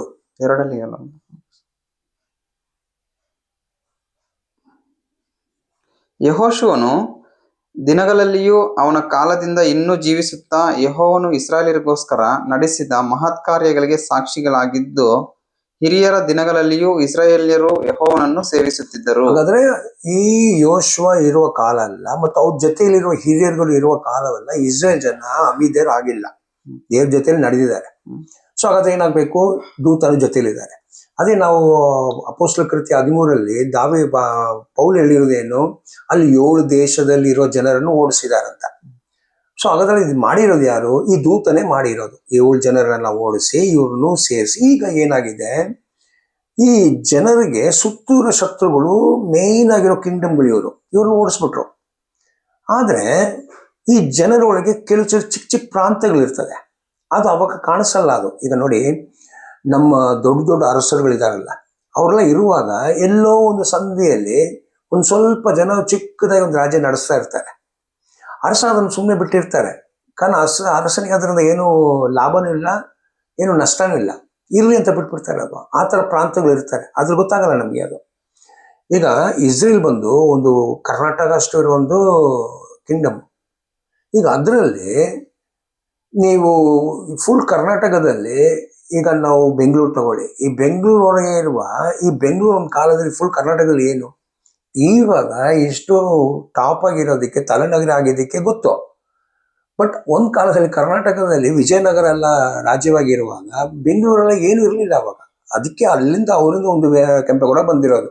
ಅವ್ರು ಬಂದೋಡುವ ಏನು ಇರಲಿಲ್ಲ ಬೆಂಗಳೂರೊಳಗೆ, ಬೇರೆ ನೀರುಗಳಿತ್ತು, ಕೆರೆಗಳು ಮಾತ್ರ ಇತ್ತು. ಆಗ ಈ ಕೆರೆಗಳ ಹತ್ರ ಸುತ್ತಮುತ್ತ ಸ್ವಲ್ಪ ಜನ ಇರ್ತಾ ಇತ್ತು. ಇದರಿಂದ ಅವ್ರಿಗೆ ಏನಾಗ್ತದೆ, ವಿಜಯನಗರ ರಾಜ್ಯಕ್ಕೆ. ಚೆನ್ನಾಗಿ ಅರ್ಥ ಮಾಡ್ಕೊಳ್ಳಿ, ಇದೇ ಥರ ಇಡೀ ಲೋಕದಲ್ಲಿತ್ತು. ಅದಕ್ಕೆ ಈಗ ಏನು ಮಾಡಿದ್ರು, ಭಾಗ ಮಾಡಿ ಕೊಡುವಾಗ ಈ ಭಾಗ ತಗೊಂಡಿರೋ ಜನ ಅವ್ರಿಗೆ ಸಿಕ್ಕಿರುವ ಜಾಗದ ಒಳಗೆ ಸ್ವಲ್ಪ ಅನ್ಯ ಜನರು ಇದ್ದೇ ಇರ್ತಾರೆ, ಈ ಕಾನಾನಿಯರು. ಅದು ಬಂದು ಅದೇ ಈಗ ದೂತ ಹೇಳ್ತಾ ಇರೋದು, ನಾನು ನಿಮಗೆ ಓಡಿಸೋಕೆ ಹೇಳಿದೆ. ಇವ್ರೇನು ಮಾಡಿದ್ರು, ಅವ್ರನ್ನು ಓಡಿಸಿಲ್ಲ, ಅವ್ರ ಜೊತೆಯಲ್ಲೇ ಸಂಪರ್ಕ ಮಾಡ್ಕೊಂಡ್ರು. ಯಾಕೆ, ಇಷ್ಟು ಜನ ಇದ್ದೀವಿ, ನಮ್ಮ ಮಧ್ಯದಲ್ಲಿ ಸಣ್ಣಗೆ ಒಂದು 10-15 ಜನ ಇದ್ದಾರೆ, ಏನು ಮಾಡಿಬಿಡ್ತಾರೆ, ನಾವಿಷ್ಟು ಜನ ಇದ್ದೀವಲ್ಲ, ಈ ಥರ ಒಂದು ಓವರ್ ಕಾನ್ಫಿಡೆನ್ಸ್, ನಂಬಿಕೆ ಇತ್ತು ಇವರಿಗೆ, ಅವ್ರಲ್ಲಿ ಏನು ಮಾಡೋಕ್ಕಾಗಲ್ಲ ಅಂತ. ಆದರೆ ಚೆನ್ನಾಗಿ ಅರ್ಥ ಮಾಡ್ಕೊಳ್ಳಿ, ಯಾವಾಗ ನೀವು ದೇವ್ರ ಮಾತು ಕೇಳಲ್ಲ, ದೇವ್ರು ಹೇಳಿರೋ ಮಾತು ಕೇಳ್ಕೊಂಡು ಎಲ್ಲರೂ ಓಡಿಸಿದ್ರೆ ನಿಮಗೆ ಅವಿಧೇಯತೆ ಒಳಗೆಯಿಂದ ಬಂದಿರಲ್ಲ. ನಿಮಗೆ ಶತ್ರುಗಳು ನಿಮ್ಮ ದೇಶದ ಆಚೆ ಇದ್ದಿರ್ತಾರೆ. ನೀವು ಅದು ಮಾಡಿಲ್ಲ, ನಿಮಗೆ ಶತ್ರುಗಳು ನಿಮ್ಮ ದೇಶದ ಒಳಗೇನೆ ಇದ್ದಾರೆ. ಈಗ ನೀವು ಅವ್ರನ್ನ ಬಿಟ್ಟಿದ್ದಕ್ಕೆ ಏನು ಮಾಡ್ತಾರೆ, ಅವ್ರ ದೇವರುಗಳನ್ನು ಪೂಜೆ ಮಾಡ್ತಾರೆ. ನೀವು ಇರಲಿ ಪರವಾಗಿ ಅಂತ ಬಿಟ್ಬಿಟ್ರು. ಆಮೇಲೆ ಏನಾಯ್ತು, ಅದು ಅವ್ರ ಹುಡುಗಿಗೂ ತುಂಬ ಸೌಂದರ್ಯವಾಗಿದೆ. ಅದು ನಮ್ಮ ಇಸ್ರೇಲ್ ಜನ ಹೇಳ್ತಿದ್ದಾರೆ, ಅವ್ರ ಹುಡುಗಿರು ತುಂಬ ಸೌಂದರ್ಯವಾಗಿದ್ದಕ್ಕೆ ಮದುವೆ ಮಾಡ್ಕೊಂಡ್ರು. ಈಗ ಏನಾಯ್ತು, ಸ್ವಂತದವ್ರು ಆಗ್ಬಿಟ್ರು. ಇದೇ ತಪ್ಪು ಸೊಲೊಮೋನ ಮಾಡಿದ್ರು. ಅವ್ರು ಇದೇ ತಪ್ಪು ಮಾಡಿದ್ಗೆ ಕೊನೆಗೆ ದೇವ್ರು ಹೇಳ್ತಾರೆ, ನಿಮ್ಮ ಹೆಂಡತಿ ಮಾತು ಕೇಳ್ಕೊಂಡು ನೀನು ನನಗೆ ಅವಿಧೇಯನಾಗ್ಬಿಟ್ಟೆ ಅಂತ. ಇದು ಮಾಡ್ತಾ ಇರೋದು ಯಾರಂತ ತಿಳ್ಕೊಳ್ಬೇಕು. ಇದು ಮಾಡ್ತಾ ಇರೋದು ದೇವರಿಗೆ ಶತ್ರುವಾಗಿರೋನು. ಆ ವಿರೋಧಿಗಳನ್ನೇ ಈ ಜನರಾಗ ಇವ್ರು ಓಡಿಸಿಲ್ಲ ನೋಡಿ. ದೂತನಿಗೆ ಗೊತ್ತಾಗ್ಬಿಡುತ್ತೆ ಇದು ನಡೆಯಲ್ಲ ಈಗ. ಅದಕ್ಕೆ ದೂತ ಹೋಗ್ಬಿಟ್ರು. ಈಗ ದೂತ ಹೋಗಿದ್ಮೇಲೆ ಇವ್ರಿಗೆ ಓಡಿಸೋಕೆ ಆಗ್ತಾ ಇಲ್ಲ. ಇವರಿಗೆ ಕೆಲವು ಪ್ರಾಂತಗಳೀಗ ಅಲ್ಲಿ ಚಿಕ್ಕದಾಗಿರುವ ಸಣ್ಣ ಸಣ್ಣ ಅರಸರುಗಳಿದ್ದಾರೆ. ಈಗ ನೀವು ನ್ಯಾಯಸ್ಥಾಪಕ 1ನೇ ಅಧ್ಯಾಯ 2ನೇ ವಾಕ್ಯ, ಇವ್ರು ಹೋಗಿ ದೇವ್ರ ಹತ್ರ ಕೇಳ್ತಾರೆ ಡೈರೆಕ್ಟ್ ಆಗಿ. ಕಾರಣ ದೂತ ಇಲ್ಲ, ಇಲ್ಲಿ ಯೋಶುವ ತೀರೋಗ್ಬಿಟ್ರು. ಆತನು ಅವರಿಗೆ, ಯೆಹೂದ್ಯರು ಹೋಗಲಿ, ಇಗೋ ದೇಶವನ್ನು ಅವರಿಗೆ ಒಪ್ಪಿಸಿದ್ದೇನೆ ಅಂದನು. ನೋಡಿದ್ರೆ ಆಗ ಏನಾಯ್ತು, ನಿಮ್ಮೆಲ್ಲರಿಗೂ ಬಿಡುಗಡೆ ಕೊಡೋದಕ್ಕೆ ನಾನು ಏನು ಮಾಡ್ತಾ ಇದ್ದೀನಿ, ಯೂದಗೆ ನೇಮಕ ಮಾಡಿದ್ದೀನಿ. ಯೂದದವರು ನಿಮಗೆ ಸಹಾಯ ಮಾಡಲಿ ಅಂತ ಒಂದು ಗೋತ್ರಕ್ಕೆ ಕೊಟ್ಬಿಟ್ರು. ಈಗ ಗೋತ್ರದವ್ರು ಇವ್ರೇನು ಮಾಡಿದ್ರು, ಇವರು ಸಿಮಿಯೋನನ್ನು ಕರೀತಾ ಇದ್ರು ನೋಡಿ. ಓದೀಗ, ಆಗ ಯೆಹೂದ್ಯರು ತಮ್ಮ ಸಹೋದರನಾದ ಸಿಮೋನ್ಯರಿಗೆ, ಯೆಹೂದ್ಯರಿಲ್ಲ, ಯಹೂದ ಅಂತ ಇರಬೇಕು. ಅದ ಹೆಂಗೆ ಯೆಹೂದ್ಯರು ಅಂತ ಬರ್ತದೆ, ಜೂಡ ಅಲ್ವಾ, ಜೂಡ ಹೋಗ್ಲಿ ಅಂತ ಹೇಳುವಾಗ ಸರಿ ಯೆಹೂದ್ಯರು. ಸಿಮಿಯೋನ್ಯರಿಗೆ, ಕಾನಾನ್ಯರೊಡನೆ ಯುದ್ಧ ಮಾಡುವುದಕ್ಕೋಸ್ಕರ ನೀವು ನಮ್ಮ ಸಂಗಡ ನಮ್ಮ ಸ್ವಾಸ್ಥ್ಯ ಭೂಮಿಗೆ ಬನ್ನಿರಿ. ಕಾನಾನ್ ಜಗಡೆ ಯುದ್ಧ ಮಾಡ್ಬೇಕು. ಈಗ ದೂತ ಇಲ್ಲ, ದೂತ ಹೋಗ್ಬಿಟ್ರು ಸ್ಟಾರ್ಟಿಂಗ್ ಅಲ್ಲೇ. ಹಾಗಾದ್ರೆ ಈಗ ಯಾರು ಸಹಾಯ ಮಾಡ್ತಾ ಇರಬೇಕು, ದೇವರೇ ಹೇಳ್ತಿದ್ದಾರೆ ಯೆಹೂದ ಹೋಗ್ಲಿ ಅಂತ. ಓಕೆ, ಈಗ ಯೆಹೂದ ಹೋಗುವಾಗ ಏನಾಗಬೇಕು, ದೇವ್ರ ಮಾತು, ದೇವ್ರ ಜೊತೆಯಲ್ಲಿ ಇದ್ದಾರೆ ಅಂತ ಬಂತು. ಈಗ ದೇವ್ರು ಅವರಿಗೆ ಸಹಾಯ ಮಾಡ್ತಿದ್ದಾರೆ, ನೀವು ಹೋಗಿ ನಾನು ನಿಮ್ಮ ಜೊತೆಯಲ್ಲೇ ಇದ್ದೀನಿ ಅಂತ. ಈಗ ದೇವರು ಬೇರೆ ಯಾರನ್ನು ಕಳಿಸ್ಬೋದು, ಬಟ್ ಅಲ್ಲಿ ಡೀಟೇಲ್ ಇಲ್ಲ. ಖಂಡಿತ ದೇವರು ಅವರು the lord of the host, ಸೈನಿಕರುಗಳಿಗೆ ಕರ್ತನಂತ. ಸೊ ಅವ್ರಿಗೆ ತುಂಬಾ ಸೇನೆ ಇದೆ, ಅದರಲ್ಲಿ ಯಾರೊಬ್ಬರನ್ನು ಕಳಿಸ್ಬೋದು. ಇದು ಬರ್ತದೆ ನಮ್ಗೆ, ಇದು ಸ್ವಲ್ಪ ಮಧ್ಯದಲ್ಲೆಲ್ಲ ದೂತರೆಲ್ಲ ಬರ್ತಾರಂತೆ. ಇವ್ರು ಹೋಗಿ ಏನ್ ಮಾಡಿದ್ದಾರೆ, ಯುದ್ಧ ಮಾಡಿಬಿಟ್ಟು ಗೆದ್ಬಿಟ್ಟಿದ್ದಾರೆ ಈಗ ಅಲ್ವಾ, ಒಂದು ಜಾಗ ತಗೊಂಡಿದ್ದಾರೆ ಅವರು. ಇದು ಮಾಡಿರೋದು ಯಾರು? 12ನೇ ವಾಕ್ಯ. ಕಿರಿಯತ್ ಸೆಫೆರನ್ನು ಹಿಡಿದುಕೊಳ್ಳುವವನಿಗೆ ನನ್ನ ಮಗಳಾದ ಅಕ್ಷ ಎಂಬಾಕೆಯನ್ನು ಮದುವೆ ಮಾಡಿಕೊಡುತ್ತೇನೆಂದು ಕಾಲೇಬನು ಹೇಳಲು. ಕಾಲೇಬ್ ಯಾರು? ಯೋಶುವ ಮತ್ತು ಕಾಲೇಬು. ಸೊ ಇವರೊಂದು ಹಿರಿಯರು ಈಗ ಕಾಲೇಬಲ್ಲಿದ್ದಾರೆ ಈಗ. ಸೊ ಕಾಲೇಬ್ ಹೇಳ್ತಿದ್ದಾರೆ, ಯೋಶುವ ತೀರೋಗ್ಬಿಟ್ರು. ಸೊ ಯೋಶುವ ಜೊತೆಲಿರೋ ಹಿರಿಯರು ಇವರು. ಅವಾಗ ನೀವು ಕೇಳ್ತಾ ಇರುವಾಗ ಒತಾನಿಲ್ ಅಂತ ಒಬ್ಬರು ಹೋಗ್ತಾರೆ ನೋಡಿ. ಅವನ ತಮ್ಮನು ಕೆನೆಜನ ಮಗನು ಆದ ಒತ್ನಿಯೇಲನು ಅದನ್ನು ಹಿಡಿದನು. ಆಗ ಕಾಲೇಬನು ತನ್ನ ಮಗಳಾದ ಅಕ್ಷ ಎಂಬಾಕೆಯನ್ನು ಅವನಿಗೆ ಮದುವೆ ಮಾಡಿ. ಇವ್ರು ಎಷ್ಟು ವರ್ಷ ಆಳ್ವಿಕೆ ಮಾಡಿದ್ರಲ್ಲಿ? ಕಾಲೇಬ್ 40 ವರ್ಷ ಏನೋ ಆಳ್ವಿಕೆ ಮಾಡ್ತಾರಲ್ಲ ಮನುಷ್ಯ. ಇದೆಲ್ಲ ಅಲ್ಲಿ ಫುಲ್ ಅವರು ಇದವರು.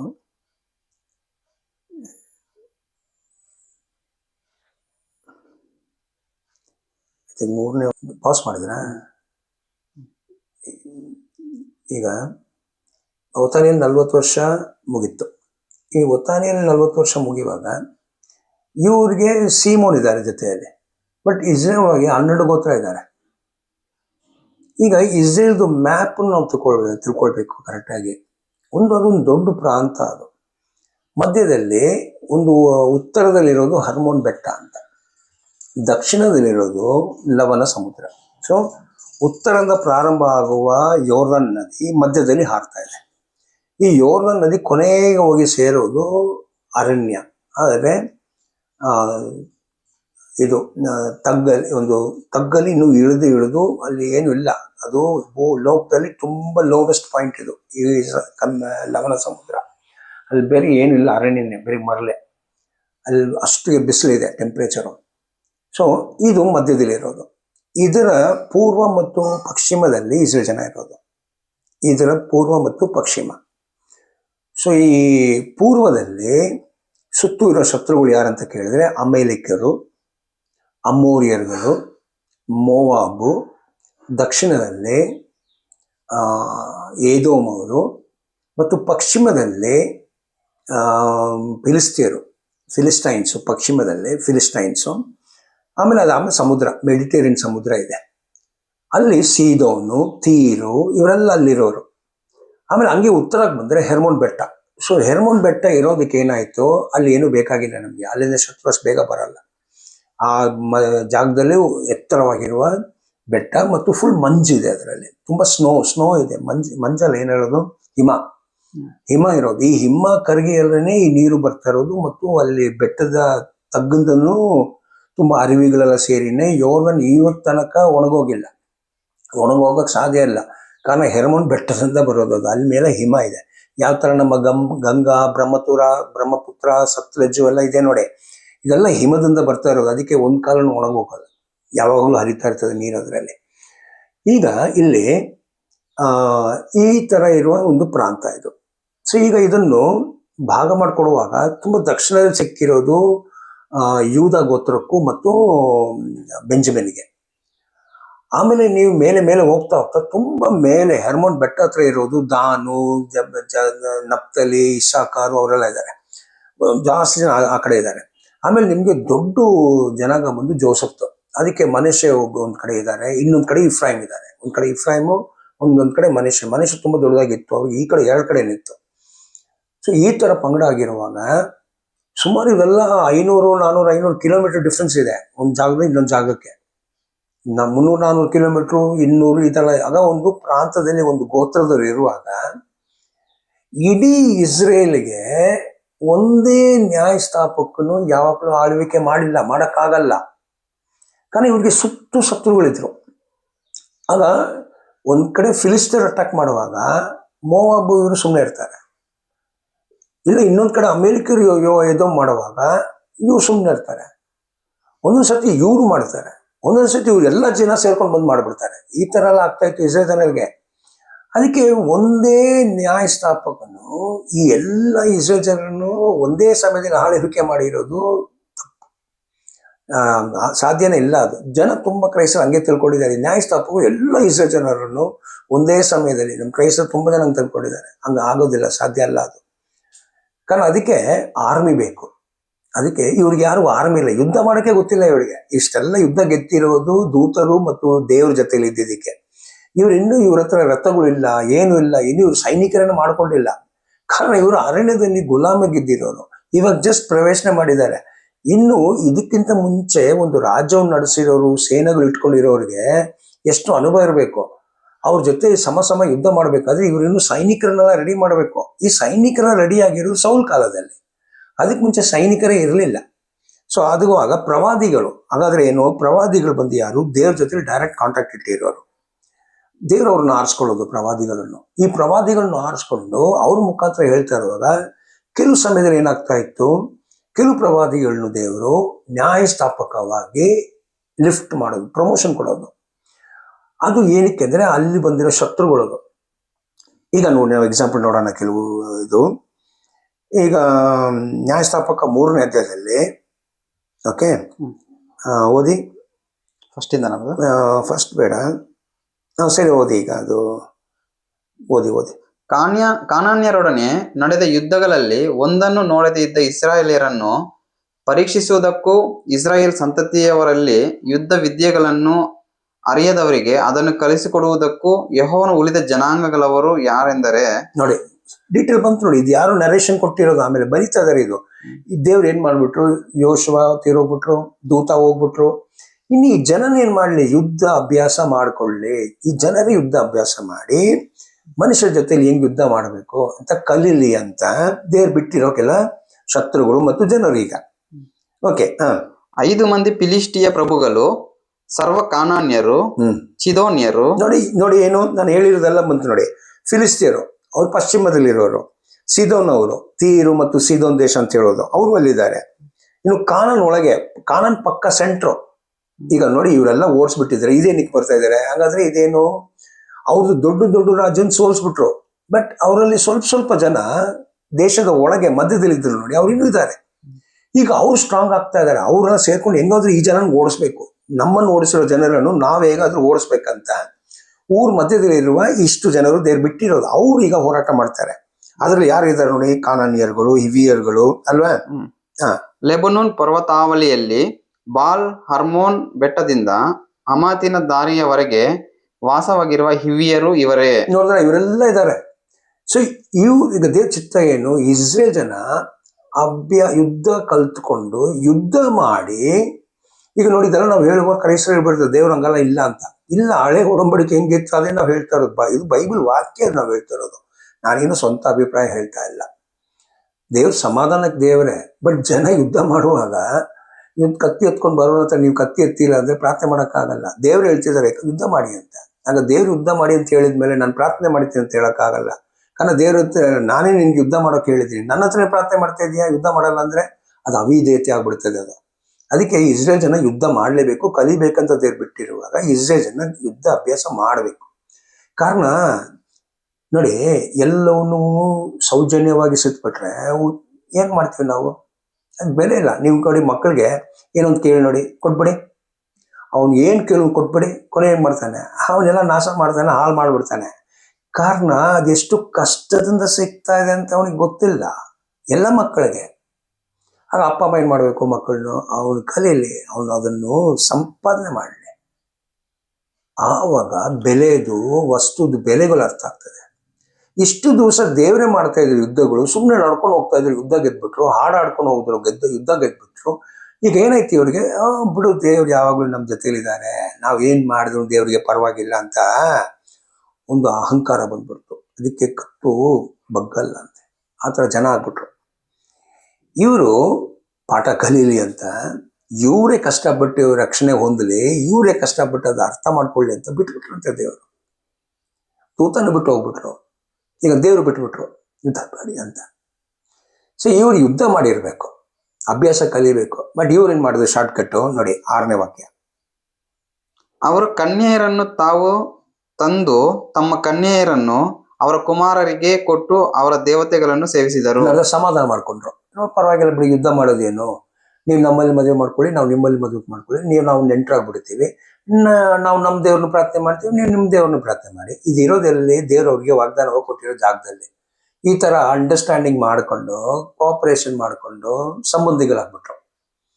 ಈಗ ದೇವರಿಗೆ ಕೋಪ ಬಂದ್ಬಿಡ್ತು ನೋಡಿ. ಇಸ್ರಾಯೇಲ್ಯರು ಬಾಲ್ ಅಶೇರ್ ಎಂಬ ದೇವತೆಗಳನ್ನು ಪೂಜಿಸಿ ತಮ್ಮ ದೇವರಾದ ಯೆಹೋವನನ್ನು ಮರೆತು ಬಿಟ್ಟು ಆತನ ದೃಷ್ಟಿಯಲ್ಲಿ ದ್ರೋಹಿಗಳಾದರು. ನೋಡಿದ್ದು ಏನಾಗ್ಬಿಟ್ರು ಈಗ ನೋಡಿ. ಚೆನ್ನಾಗಿ ಅರ್ಥ ಮಾಡ್ಕೊಳ್ಳಿ, ಚೆನ್ನಾಗಿ ನಿಧಾನಿಗೆ ಅರ್ಥ ಮಾಡ್ಕೊಳ್ಳಿ. ದೂತ ಹೋಗ್ಬಿಟ್ರು, ಇವರು ದೇವ್ರ ಹತ್ರ ಪ್ರಾರ್ಥನೆ ಮಾಡಿದ್ರು, ದೇವರು ಇವ್ರನ್ನ ಕಳಿಸಿ ಅಂತ ಹೇಳಿದ್ರು, ಎಲ್ಲ ಆಯ್ತು. ಅವಾಗ್ಲೂ ದೇವ್ರ ಜೊತೆಲಿದ್ದಾರೆ, ಯುದ್ಧ ಮಾಡಕ್ಕೆ ದೇವ್ರ ಆತ್ಮ ಕಳಿಸ್ತಾ ಇದ್ರು. ಇವಾಗ ಇವರೇ ಕಲೀಲಿ ಅಂತ ಬಿಟ್ಬಿಟ್ರಂತೆ ಒಂದು ಪ್ಲಾನ್. ಆಗ ಇವ್ರು ಯುದ್ಧ ಮಾಡಿರ್ಬೇಕಲ್ಲ, ದೇವ್ರ ಹತ್ರ ಕೇಳ್ಕೊಂಡು ಅಭ್ಯಾಸ ಮಾಡಿ ದೇವ್ರ ನಾವ್ ಏನ್ ಮಾಡೋದು, ನಾವ್ ಹೆಂಗ್ ಯುದ್ಧ ಮಾಡೋದು ಅಂತೆಲ್ಲ ಅಭ್ಯಾಸ ಮಾಡಿರ್ಬೇಕಲ್ಲ.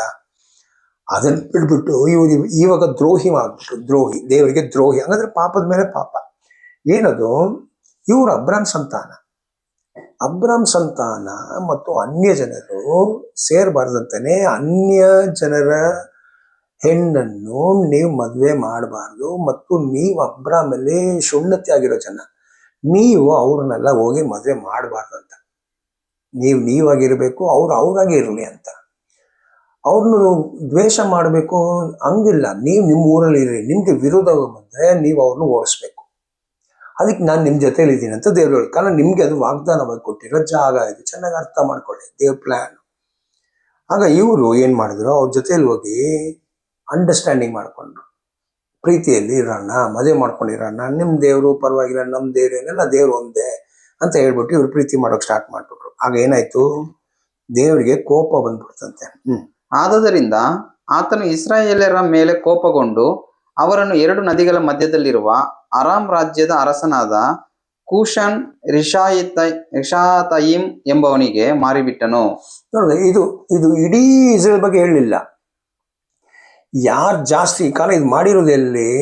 ಇದು ಮಾಡಿರೋದು ಇಸ್ರೇಲ್ ಮಧ್ಯದಲ್ಲಿರೋ ಕಾನಾನಿಯರ ಜೊತೆ. ಅದು ಮಧ್ಯದಲ್ಲಿದೆ. ಮೆಸೊಪೊಟೇಮಿಯಾ,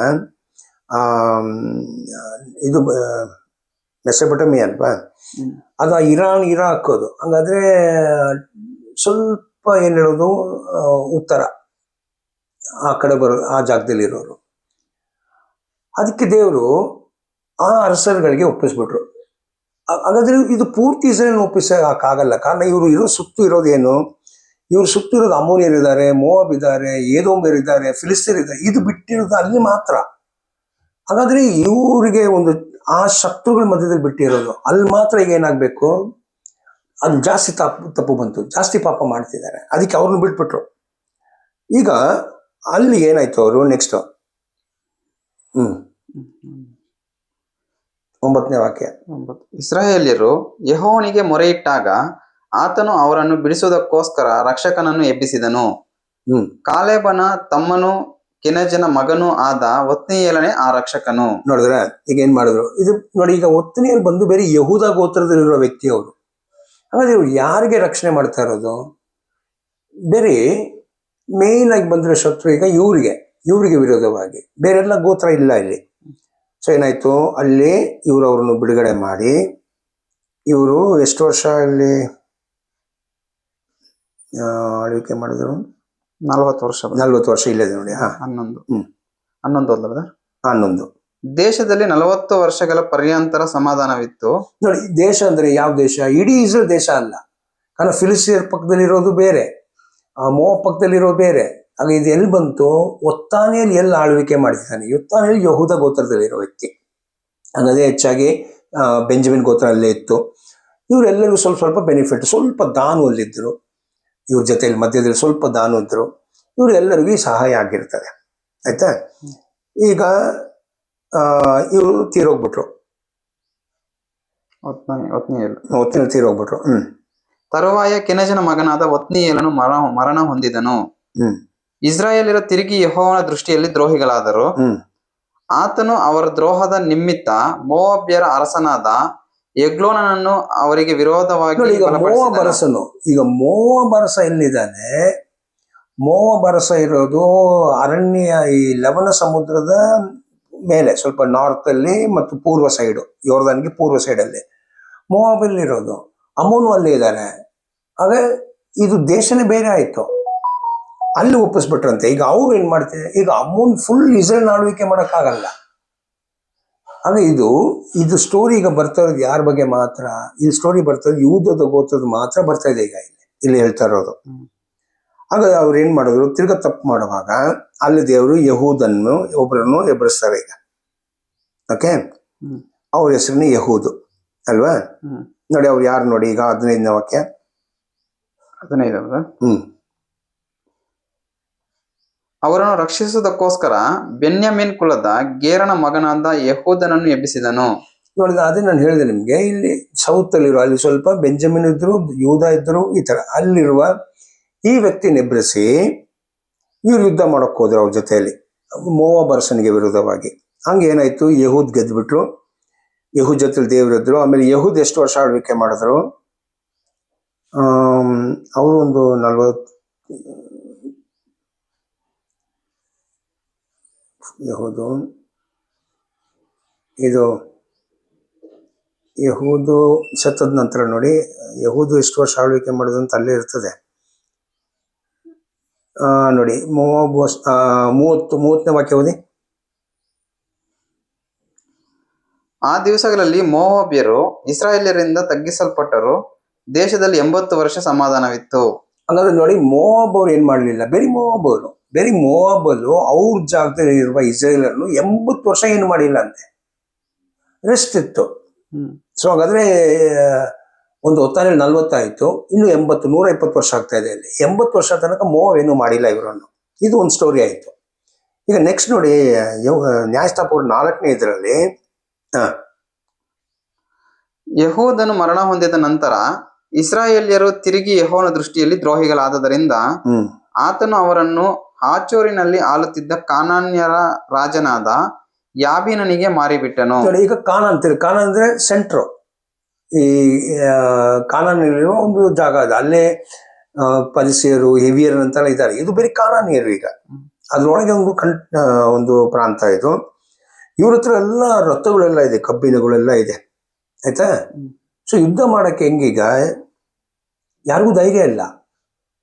ಆಗ ದೆಬೋರ ಅಂತ ಒಬ್ರು ಬರ್ತಾರೆ ಅಲ್ಲಿ. ಸೊ ದೆಬೋರ ಕೆಳಗೆ ಇದೆ 5ನೇ ಅಧ್ಯಾಯ ತನಕ ಇದೆ ದೆಬೋರ ಮತ್ತು ಇಲ್ಲ ಅದೇ ಬಾರಾಕ್ 5ನೇ ಅಧ್ಯಾಯದಲ್ಲಿ ಅಲ್ವಾ. ಇವ್ರ ಮುಖಾಂತರ ಅವರಿಗೆ ವಿಜಯ ಬಂತು, ಆಯ್ತಾ. ಅದೇ ನಾವು 5ನೇ ಅಧ್ಯಾಯದಲ್ಲಿ ನೋಡ್ತಾ ಇರೋದು. ಓಕೆ, ಅದು ಮುಗೀತದೆ 5ನೇ ಅಧ್ಯಾಯದಲ್ಲಿ. ಈಗ ಎಷ್ಟಾಯ್ತು, ಕೊನೆಗೆ 40 ವರ್ಷ ತಿರ್ಗಾ ಇವರಿಗೆ ರೆಸ್ಟ್ ಇದೆ. 31 5ನೇ ಅಧ್ಯಾಯದಲ್ಲಿ 31.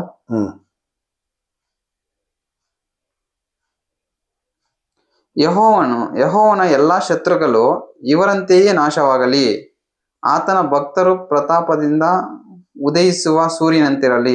ದೇಶದಲ್ಲಿ 40 ವರ್ಷ ಸಮಾಧಾನವಿದೆ. ಅವ್ರು ಆಡಿರೋ ಹಾಡೋದು ಇದೇ ತರ ಎಲ್ಲ ಶತ್ರುಗಳು ಏನಾಗಬೇಕು. ಶತ್ರು ಏನು ಫಿಲಿಸ್ತೀರೆಲ್ಲ ಸುತ್ತು ಇದೆ.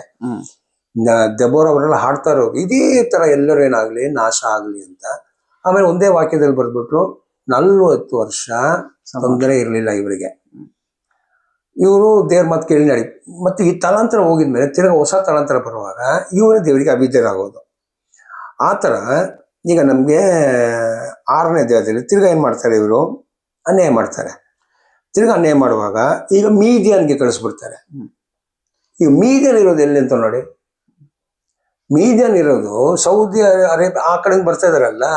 ಮೋಶೆ ಈಜಿಪ್ಟ್ಗೆ ಹೋದ್ರು ನೋಡಿ, ಅದು ಮೀದಿಯನ್ ಅಂತ ಹೋದ್ರು. ಇವ್ರು ಬರುವಾಗ, ಅವ್ರು ರಿಟರ್ನ್ ಬರುವಾಗ ಮೀದಿಯನ್ ದಾಟ್ಕೊಂಡು ಎಲ್ಲ ಆಗ್ಬಿಟ್ಟೆ ಬಂದಿರೋದು. ಅದು ಇರೋದು ಪಶ್ಚಿಮದಲ್ಲಿ. ಈಗ ಶತ್ರು ಅವ್ರಿಗೆ ಅಲ್ಲಿಗೆ ಬಂದ್ಬಿಟ್ರು ನೋಡಿ, ಅಲ್ಲಿಗೆ ಬಿಟ್ಬಿಟ್ರು ದೇವ್ರನ್ನು. ಇಸ್ರಾಯೇಲಿಯರು ತಿರುಗಿ ಯೆಹೋವನ ದೃಷ್ಟಿಯಲ್ಲಿ ದ್ರೋಹಿಗಳಾದದರಿಂದ ಆತನು ಅವರನ್ನು 7 ವರ್ಷಗಳ ಪರ್ಯಂತರ ಮಿದ್ಯಾನರ ಕೈಗೆ ಒಪ್ಪಿಸಿದನು. ಹಂಗೆ ಮಿದ್ಯಾನ್ ಆಗಿದ್ಮೇಲೆ ನೋಡಿ ಅದೇ ತರ ಅಮೇಲಿಕರು ಬರ್ತಾರೆ ನೋಡಿ. ಕರೆಕ್ಟ್ ಅದೇ ಬರೋದು. ಈಗ ಮಿದ್ಯಾನ್ ಆಗಿದ್ಮೇಲೆ ಅಮೇಲಿಕರು, ಏದೋಮ್ ಅವರು, ಈ ಡಿಸೈನ್ ಅಲ್ಲಿ ಇರೋದು ಅದು. ಸೊ ಇವ್ರಾಯ್ತು, ಹಂಗೆ ಕರೆಕ್ಟ್ ಆಗಿ ಇವ್ರು ಅಟ್ಯಾಕ್ ಮಾಡ್ತಿದ್ದಾರೆ. ನೆಕ್ಸ್ಟ್ ಮಿದ್ಯಾನರ ಹಸ್ತವು ಬಲಗೊಂಡದರಿಂದ ಇಸ್ರಾಯೇಲರು ಅವರಿಗೆ ಹೆದರಿ ಪರ್ವತಗಳಲ್ಲಿ ಕುಂದರ ಗುಹೆಯ ದುರ್ಗಗಳನ್ನು ಮಾಡಿಕೊಂಡು ಸೇರಿಕೊಂಡರು. ಹ್ಮ್. ಇವರ ಬೀಜ ಬಿತ್ತಿದ ತರುವಾಯ ಓಕೆ, ಓಕೆ, ಸಾಕು, ಮಿದ್ಯಾನರು ಸಾಕು. ಇವಾಗ ಮಿದ್ಯಾನ ಕೈಯಲ್ಲಿ ಒಪ್ಪಿಸ್ಬಿಟ್ರು. ಹ್ಮ್. ಸೊ ಇಲ್ಲಿಂದ ಬಿಡುಗಡೆ ಮಾಡಿರೋದು ಯಾರು? ಗಿದಿಯೋನು. ಹ್ಮ್. ಓಕೆ, ಇಲ್ಲಿಂದ ಬಿಡುಗಡೆ ಮಾಡಿರೋದು ಗಿದಿಯೋನು. ಆಮೇಲೆ ಗಿದಿಯೋನ ಮಕ್ಕಳ ಬಗ್ಗೆ ಬರ್ತದೆ. ಆ ತಿರ್ಗಾ ನೋಡಿ, ಇದರಲ್ಲಿ ನಾರ್ತ್ ಸೌತ್ ಈ ಥರ ತುಂಬ ಇದೆ ಇದರಲ್ಲಿ. ನೆಕ್ಸ್ಟ್ ನಾವೀಗ ನಮಗೆ ಮೇನ್ ಆಗಿರೋದು ಗಿದಿಯೋನ್ ಯುದ್ಧ ಮಾಡಿದ್ಮೇಲೆ 8ನೇ ಅಧ್ಯಾಯದಲ್ಲಿ ಇಫ್ರಾಯಿಮ್ ಅವ್ರು ಏನ್ ಹೇಳ್ತಾರೆ ನೋಡಿ ಗಿದಿಯೋನ್ಗೆ. 8ನೇ ಅಧ್ಯಾಯ 1. ಅನಂತರ ಎಫ್ರಾಯಿಮ್ಯರು ಗಿದ್ಯೋನನಿಗೆ, ನೀನು ಹೀಗೆ ಯಾಕೆ ಮಾಡಿದ್ದಿ? ಮಿದ್ಯಾನರೊಡನೆ ಯುದ್ಧ ಮಾಡುವುದಕ್ಕೆ ಹೊರಟಾಗ ನಮ್ಮನ್ನೇಕೆ ಕರೆಯಲಿಲ್ಲ ಎಂದು ಉಗ್ರದಿಂದ ಕಲಹ ಮಾಡಿದರು. ಆಗ ಅವನು ಅವರಿಗೆ, ನೀವು ಮಾಡಿದ ಕಾರ್ಯಕ್ಕೆ ಸಮಾಧಾನವಾದದ್ದನ್ನು ನಾನೇನು ಮಾಡಿದೆನು? ಅಬಿಜಿಯೇರನವರು ಈ ಒಂದು ಮಾತಲ್ಲಿ ಏನಿದೆ, ಇಫ್ರೇಮ್ ಗೋತ್ರದವ್ರಿಗೂ ಗಿದ್ಯೋನವ್ರಿಗೂ ಸಮಾಧಾನ ಇಲ್ಲ ಇಲ್ಲಿ. ನೋಡಿ, ನೀವು ಅಲ್ಲಿ ಹೋಗೋ ಯಾಕೆ ನಮ್ಮನ್ನು ಕರ್ಕೊಂಡು ಹೋಗಿಲ್ಲ? ಇದು ಪ್ರೀತಿ ಅಲ್ಲ ಇದು. ಕಾರಣ ನೆಕ್ಸ್ಟ್ ಇದು ಏನಾಗ್ತದೆ, ಈಗ ಗಿದಿಯೋನ್ಗೆ ಇವ್ರ ಮಾತು ಕೇಳಬೇಕು. ಗಿದಿಯೋನು ನ್ಯಾಯಸ್ಥಾಪಕನ ಹೋಗ್ಬಿಟ್ಟು ಆಳ್ವಿಕೆ ಮಾಡುವಾಗ ಅವ್ರ ಮನಸ್ಸಲ್ಲಿ ಭಯ ಇದೆ. ಈಗ ನಾವೀಗ ಗಿದಿಯೋನ್ ಮಾತು ಕೇಳಬೇಕಾ ಅಂತ. ಅದಕ್ಕೆ ನೀನು ಯಾಕೆ ನಮ್ಮನ್ನು ಕರ್ಕೊಂಡು, ನಾವು ಭಾಗವಹಿಸ್ಕೊಂಡು ಆಗ ನಾವು ನಮ್ಮ ಜಾಗದಲ್ಲಿ ನಾವು ಆಳ್ವಿಕೆ ಮಾಡಿರ್ಬೋದು. ಈಗ ಗಿದಿಯೋನ್ಗೆ ಒಪ್ಪಿಸ್ಕೊಳ್ಬೇಕಾ ನಾವು? ಇದೇ ಪ್ರಾಬ್ಲಮ್ ಇವ್ರೊಳಗೆ. ಒಂದೊಂದು ಗೋತ್ರಕ್ಕೆ ಅಂಡರ್ಸ್ಟ್ಯಾಂಡಿಂಗ್ ಇರಲಿಲ್ಲ. ಇವ್ರು ಜಗಳನೆ ಮಾಡ್ತಾ ಇದ್ರು ಗೋತ್ರ ಒಳಗೇನೆ. ಇದು ನೀವು ಇನ್ನೂ ನ್ಯಾಯಸ್ಥಾಪಕ ಕೊನೆ ತನಕ ನೋಡ್ಬೋದು. ಇವನ್ ಸಾಯಿಸ್ಬಿಟ್ಟಿದ್ದಾರೆ ಜನಗಳನ್ನ ಇವ್ರು ಗೋತ್ರ ಒಳಗೇನೆ. ಹಾಗೆ ಬಂದು ನಮಗೆ ಜಪ್ತ ಅಂತ ಒಬ್ರು ಬರ್ತಾರೆ. ಯಾಕೆ ಅದು ನಮಗೆ 11ರಲ್ಲಿ ಬರ್ತದೆ. 11ನೇ ಅಧ್ಯಾಯದಲ್ಲಿ ಜಪ್ತ ಅಂತ ಒಬ್ರು ಬರ್ತಾರೆ. ಗಿಲ್ಯಾದ್ಯನಾದ ಹೆಪ್ತಾಹನು ಪರಾಕ್ರಮಿಯಾಗಿದ್ದನು. ಅವನು ಗಿಲ್ಯಾದನಿಗೆ ಒಬ್ಬ ಸೂಲೆಯಲ್ಲಿ ಹುಟ್ಟಿದನು. ಇವನು ಸೂಲೆಯಲ್ಲಿ ಹುಟ್ಟಿದಕ್ಕೆ ಏನ್ ಮಾಡ್ಬಿಟ್ರು, ಬೇರೆ ಅಂತ ಕಳಿಸ್ಬಿಟ್ರು ಇವರನ್ನು, ಬೇಡ ಅಂತ. ಆಮೇಲೆ ಒಂದು ಸಮಯ ಬಂತು, ಜಪ್ತ ಒಂದು ಪರಾಕ್ರಮಿ ಆಗ್ಬಿಟ್ಟಿದ್ದಾನೆ. ಅದಕ್ಕೆ ಇವ್ರ ಜೊತೆಯಲ್ಲಿ ಹೋಗಿ ನಾವು ಯುದ್ಧ ಮಾಡೋಣ ಅಂತ ಇವ್ರನ್ನ ವಾಪಸ್ ಕರ್ಕೊಂಡು ಬಂದ್ಬಿಡ್ತಾರೆ ಈಗ. ಓಕೆ, ಸೊ ಜಪ್ತ ಬಂದು ಹೇಳ್ತಾರೆ, ಸರಿ ನಾನು ಬರ್ತೀನಿ ನಿಮ್ ಜೊತೆಯಲ್ಲಿ ಯುದ್ಧ ಮಾಡಕ್ಕಂತ. ಶತ್ರು ಯಾರಂತ ನೋಡಿ. ಈಗ ಶತ್ರು ಯಾರು?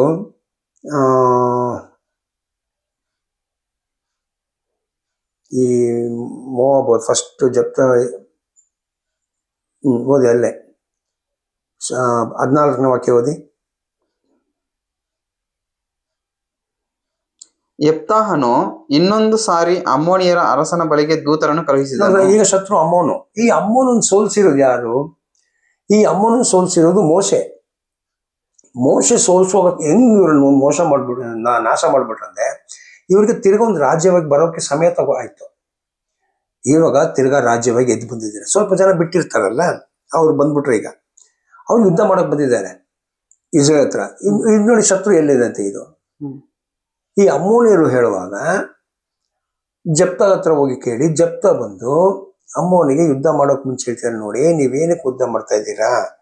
ಇದು ನೀವು ನಮ್ಮ ಜೊತೆಲಿ ಯಾವಾಗ ನಡ್ತಿರೋ ಸ್ಟೋರಿ ಇದು ನೋಡಿ. 16 ನಾವು ಐಗಿಪ್ತಿಂದ ಬರುವಾಗ ಅವರು ಐಗುಪ್ತವನ್ನು ಬಿಟ್ಟ ನಂತರ ಅರಣ್ಯದಲ್ಲಿ ಸಂಚರಿಸಿ ಕೆಂಪು ಸಮುದ್ರಕ್ಕೂ ಅನಂತರ ಕಾದೇಶಿಗೂ ಬಂದರು.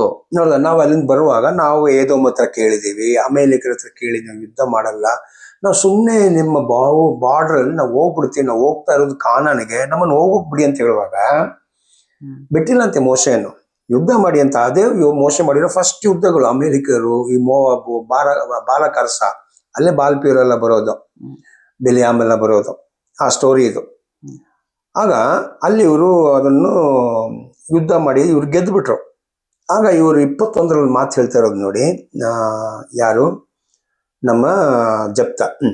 ಇಸ್ರಾಯೇಲ್ಯರ ದೇವರಾದ ಯೆಹೋವನು ಸಿಹೋನನನ್ನು ಅವನ ಜನರೆಲ್ಲರನ್ನು ಇಸ್ರಾಯೇಲ್ಯರ ಕೈಗೆ ಒಪ್ಪಿಸಿದ್ದರಿಂದ ಅವರು ಈ ದೇಶದ ನಿವಾಸಿಗಳಾದ ಅಮೋರಿಯರನ್ನು ಹೊಡೆದು ಅವರ ದೇಶವನ್ನೆಲ್ಲ ಸ್ವತಂತ್ರಿಸಿಕೊಂಡರು. ಹೀಗೆ ಇಸ್ರಾಯೇಲ್ಯರು ಆರ್ನೋನಿನಿಂದ ಯಬ್ಬೋಕಿನವರೆಗೂ ಅರಣ್ಯದಿಂದ ಯೋರ್ದನಿನವರೆಗೂ ಇದ್ದ ಅಮೋರಿಯರ ಪ್ರಾಂತವನ್ನೆಲ್ಲ ವಶ ಮಾಡಿಕೊಂಡರು.